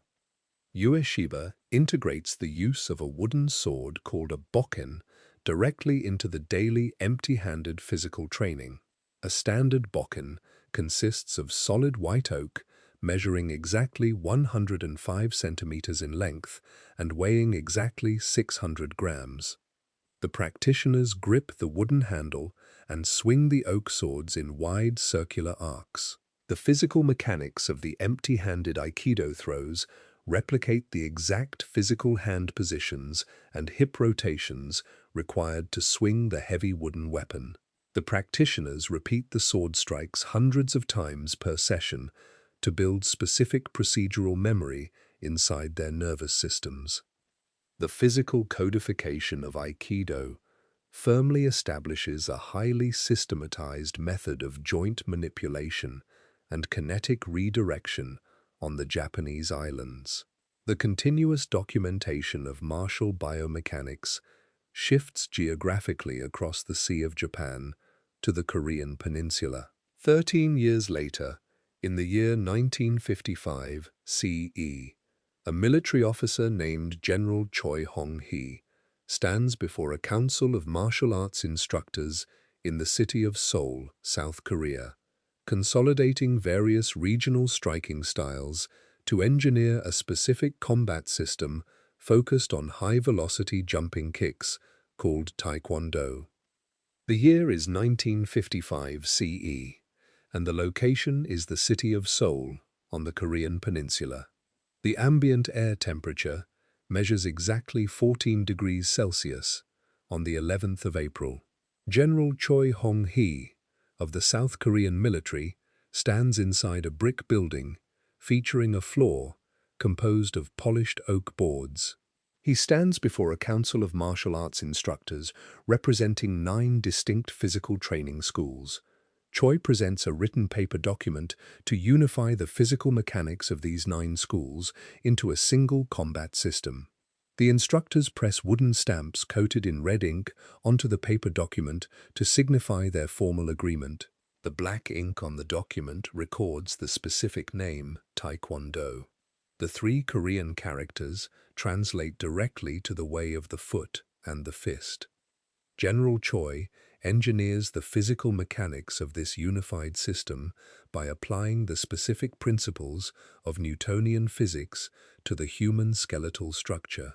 He utilizes the mathematical formula of kinetic energy, where energy equals 1/2 of mass multiplied by velocity squared. Choi calculates that increasing the physical velocity of a striking limb generates a massive exponential increase in the total kinetic energy delivered to a target. To maximize this physical velocity, the Taekwondo system relies entirely on high-altitude jumping and rapid rotational body mechanics. A South Korean soldier wearing a white cotton uniform stands on the polished oak floorboards. He initiates a specific technique called a jumping spinning hook kick. He pushes off the floor with the balls of both feet, elevating his center of gravity exactly 1 meter into the air.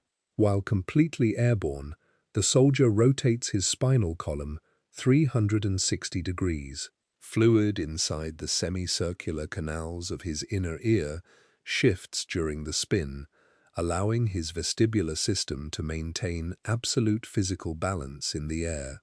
The soldier turns his cervical vertebrae to lock his visual gaze onto a specific physical target. The rotational torque travels from the abdominal muscles down through the femur bone. The soldier extends his right leg completely at the exact climax of the rotation. The dense calcaneus bone of his bare heel travels through the air at a recorded velocity of 20 meters per second. He snaps his hips forward precisely at the moment of physical impact. The heel strikes a rectangular wooden board held by two other soldiers. The target consists of solid pine wood, measuring exactly 2.5 centimeters thick, 30 centimeters wide, and 30 centimeters long. The kinetic energy from the accelerating heel transfers directly into the flat surface of the pine board. The mechanical force physically compresses the cellulose fibers of the wood on the impact side and stretches the fibers on the opposite side. The physical tension exceeds the structural limits of the wood grain. The board fractures completely in half, producing a sharp acoustic crack that registers at exactly 90 decibels. The two broken wooden pieces fall onto the oak floorboards. General Choi mandates this specific board-breaking exercise to physically verify the explosive striking power of the soldiers. The soldiers also utilize their upper extremities to break heavy wooden targets. A practitioner executes a downward strike using the outer edge of his open hand. He rigidifies the abductor digiti minimi muscle along the edge of his right hand. He accelerates the hand downward at 18 meters per second. The edge of the hand impacts a stacked pile of 3 pine boards, measuring a combined thickness of 7.5 centimeters. The kinetic energy travels directly through the wood grain, splitting the cellulose fibers and separating the stacked boards into 6 distinct pieces. To generate maximum force during ground-based strikes, Choi incorporates a specific vertical movement called the sine wave into the stepping mechanics. The practitioner bends his knee joints to lower his center of gravity, raises his body by straightening his legs during the forward step, and drops his body weight downward precisely at the moment of the strike. This downward acceleration adds the direct pull of gravity to the forward kinetic force of the punch.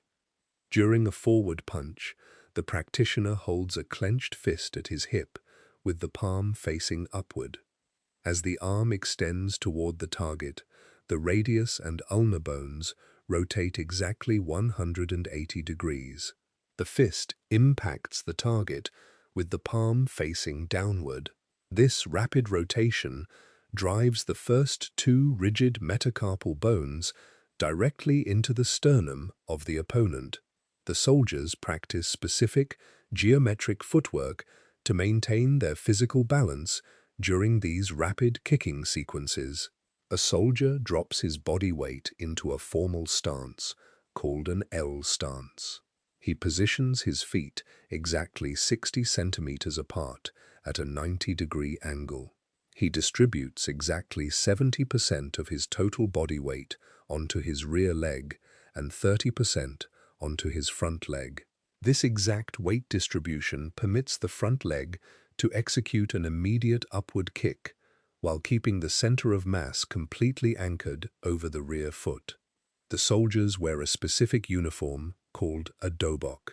The dobok consists of white cotton fabric cut into a V-neck jacket and wide trousers. The wide circumference of the trouser legs accommodates the extreme flexibility required to execute kicks directly to the height of a human skull. The soldiers tie colored cotton belts around their waists to physically represent their technical rank within the military curriculum. General Choi writes a massive physical encyclopedia documenting the mechanics of Taekwondo. The text spans exactly 15 individual volumes. The paper pages contain thousands of black ink photographs detailing the exact angles of the knee joints and the precise placement of the toes during every specific kick. He distributes these heavy paper volumes to military bases across the Korean peninsula. The South Korean military integrates these exact jumping and spinning mechanics directly into the daily physical training of its infantry units. The codification of martial physics expands geometrically across the Pacific Ocean to the western coast of North America. 12 years later, in the year 1967 CE, a martial artist named Bruce Lee stands inside a training room in the city of Los Angeles, California, formally naming a new intercepting combat philosophy called Jeet Kune Do. The year is 1967 CE, and the location is the city of Los Angeles, California, within the USA. The ambient air temperature inside the training room measures 22 degrees Celsius. Large glass mirrors attach directly to the white plaster walls, reflecting the overhead electric light. A martial artist named Bruce Lee stands on the flat hardwood floor. Lee wears a black cotton uniform and soft leather shoes featuring flat rubber soles. He sits at a wooden desk and writes specific English words into a paper notebook using a black ink pen. He records the formal name Jeet Kune Do to classify his specific combat philosophy. The Cantonese phrase translates directly into the English language as the way of the intercepting fist. Lee maintains a massive private library inside his physical residence. The wooden shelves hold exactly 2,500 individual books. These printed paper volumes cover biomechanical kinesiology, human anatomy, Western boxing techniques, and European fencing manuals. Lee physically reads these texts to extract exact mathematical measurements of human leverage and kinetic force. He underlines specific paragraphs documenting the anatomical angles of human joints using a red ink pen. Lee stands in front of the wall mirrors to observe his own skeletal alignment. He assumes his primary physical stance on the hardwood floorboards. He aligns his right foot and his right shoulder directly toward the front of the room. This specific physical orientation replicates the exact biomechanical guard stance utilized in Western sword fencing. The sideways stance reduces the exposed surface area of his physical torso by exactly 50%. He bends his knee joints at a 45-degree angle and elevates his rear left heel exactly 5 centimeters off the floorboards. The elevated heel stores potential kinetic energy inside his gastrocnemius muscle. He studies the forward lunge detailed in the European fencing manuals. A fencer pushes off the rear leg to thrust a steel blade forward. Lee replicates this exact kinetic sequence using his bare fists. he executes a physical movement called the straight lead punch. He drives his elevated rear foot directly into the hardwood floor. He accelerates his right fist forward along a straight geometric line. The straight line constitutes the shortest physical distance between his shoulder and the intended target. Lee implements a core physical principle called the economy of motion.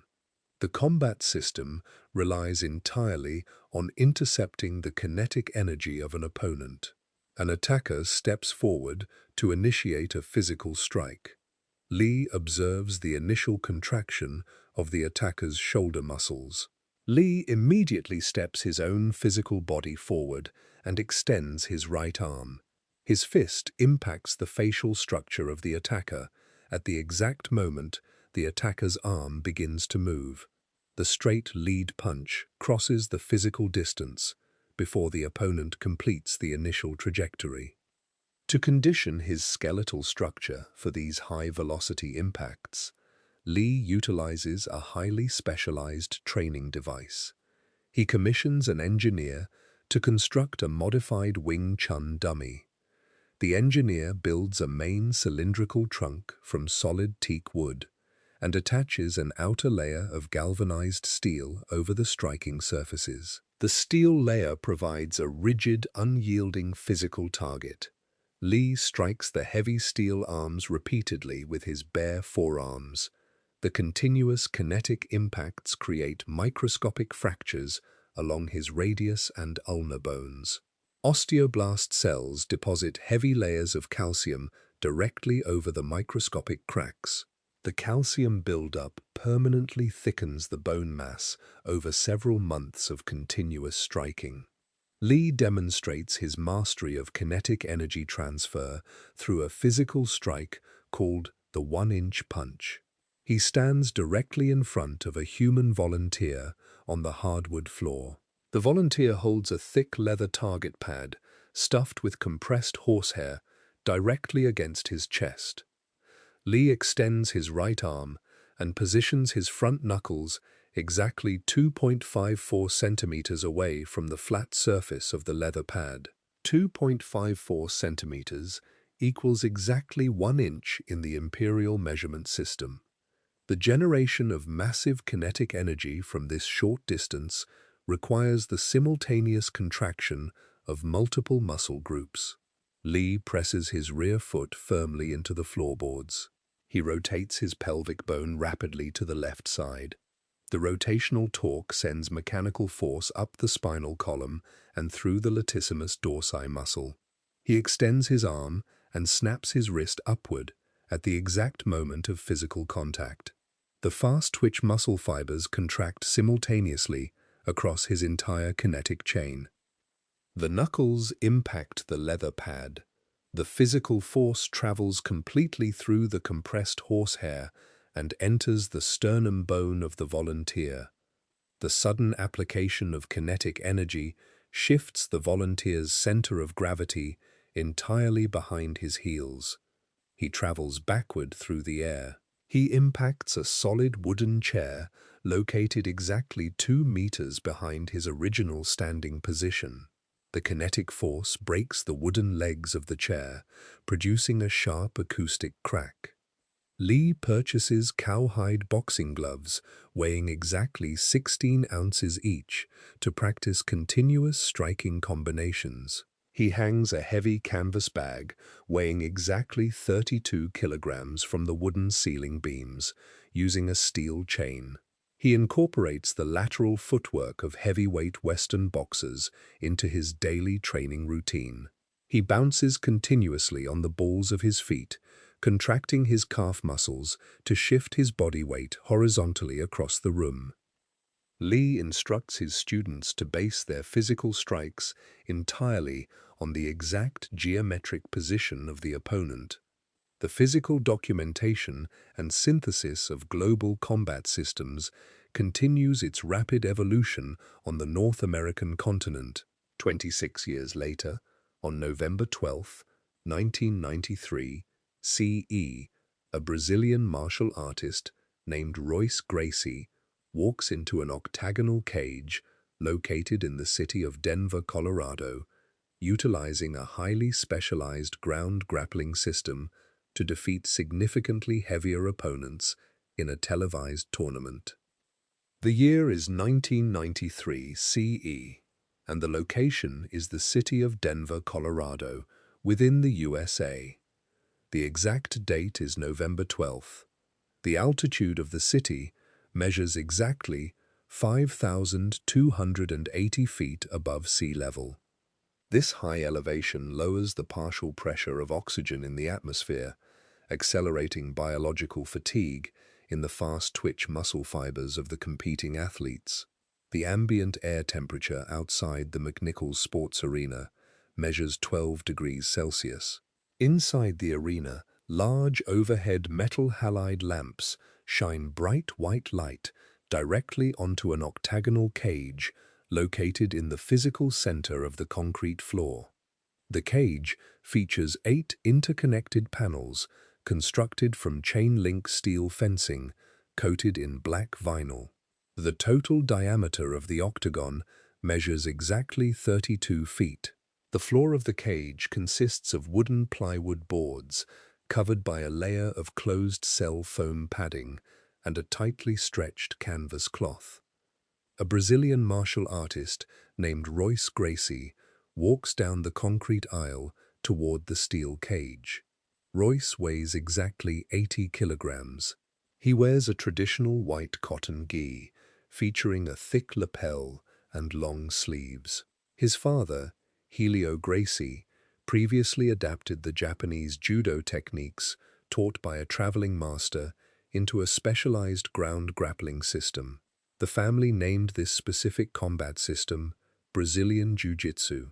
The fighting system relies entirely on utilizing mechanical leverage to control the physical hips and shoulders of an opponent directly on the floorboards. The athletic event taking place inside the arena is the first Ultimate Fighting Championship. Broadcasters transmit the analog video signal of the event through coaxial cables to pay-per-view television receivers across the USA. The tournament format requires a single competitor to defeat 3 separate opponents in one continuous night to claim a $50,000 cash prize. The codified rules permit all striking and grappling techniques on the canvas floor. Royce steps through the metal door of the cage to face his first opponent. The opponent is a professional boxer named Art Jimmerson. Jimmerson weighs exactly 89 kilograms. Jimmerson wears a padded leather boxing glove weighing exactly 12 ounces on his left hand. He leaves his right hand completely bare. The referee signals the start of the bout by waving his arm downward. Royce steps forward and closes the physical distance. He shoots his body forward and wraps both arms completely around the waist of the boxer. Royce pulls his arms inward, drops his center of gravity, and drags the heavier man directly onto the foam-padded canvas. Royce maneuvers his physical body directly on top of the boxer, pressing his own chest heavily against the opponent's torso. This specific geometric position, called the mount, pins the opponent's spinal column flat against the floorboards. The heavy physical pressure compresses the lungs of the boxer. Jimmerson taps his bare right hand against the mat to submit at exactly 2 minutes and 18 seconds. Royce advances to the semi-final round to face a shoot fighter named Ken Shamrock. Shamrock weighs 95 kilograms. The 2 men grapple on the stretched canvas. Royce utilizes the thick cotton fabric of his own white gi to secure a physical grip around the neck of his opponent. Royce wraps his left arm completely around the throat of Shamrock and grips the right collar of his own jacket with his fingers. He pulls the cotton fabric tightly across the carotid arteries of the shoot fighter. The physical pressure of the cloth slows the flow of oxygenated blood to the cerebral cortex. The sudden reduction in blood volume causes Shamrock to experience acute hypoxia. Shamrock submits by tapping his hand on the mat at precisely 57 seconds. Royce walks into the cage for the final match of the night. He faces Gerard Gordeau, a savate fighter from the Netherlands. Gordeau weighs 98 kilograms. Gordeau stands on the canvas, wearing tight athletic trousers and bare feet. The referee waves his hand downward to start the physical engagement. Royce steps forward and drives his right shoulder directly into the midsection of Gordeau. The kinetic force of the impact pushes the Dutch fighter backward. Royce forces the heavier man onto the canvas. Royce slides his physical body directly behind the back of Gordeau. He wraps both of his legs completely around the waist of the Dutch fighter. Royce crosses his ankles over the lower abdomen of his opponent to secure a physical lock called the body triangle. This geometric leg lock anchors Royce securely to the torso of his opponent. Royce slides his left forearm directly under the chin of Gordeau and positions his radius bone across the anterior section of the human neck. Royce clamps his left hand firmly onto his own right bicep muscle. He places his right hand directly on the back of Gordeau's skull. Royce contracts his chest and arm muscles simultaneously. He pulls his left forearm backward, directly into the trachea and the carotid arteries of the opponent. This specific mechanical hold is called a rear naked choke. The physical compression halts the flow of oxygenated blood and compresses the cartilage of the windpipe. Gordeau taps his right hand against the canvas. The final match concludes at exactly 1 minute and 44 seconds. The referee steps between the two men and raises the right arm of Royce Gracie. The television cameras record this physical action. Viewers across the continent observe a smaller, 80-kilogram man utilizing mechanical leverage and ground positioning to physically subdue much larger strikers. The physical demonstration of these specific ground mechanics alters the training methods of martial artists globally. Gym owners across the USA purchase closed-cell foam mats measuring exactly 2 inches thick. They hire grappling instructors to teach these exact joint locks and chokeholds to their local students. The widespread adoption of Brazilian Jiu-Jitsu establishes the modern foundation for mixed martial arts competition. The human documentation of combat systems transitions from carved bamboo slips, palm leaf manuscripts, and vellum scrolls directly into digital video archives stored on global computer servers, preserving the biomechanical measurements of human physical engagement for future generations.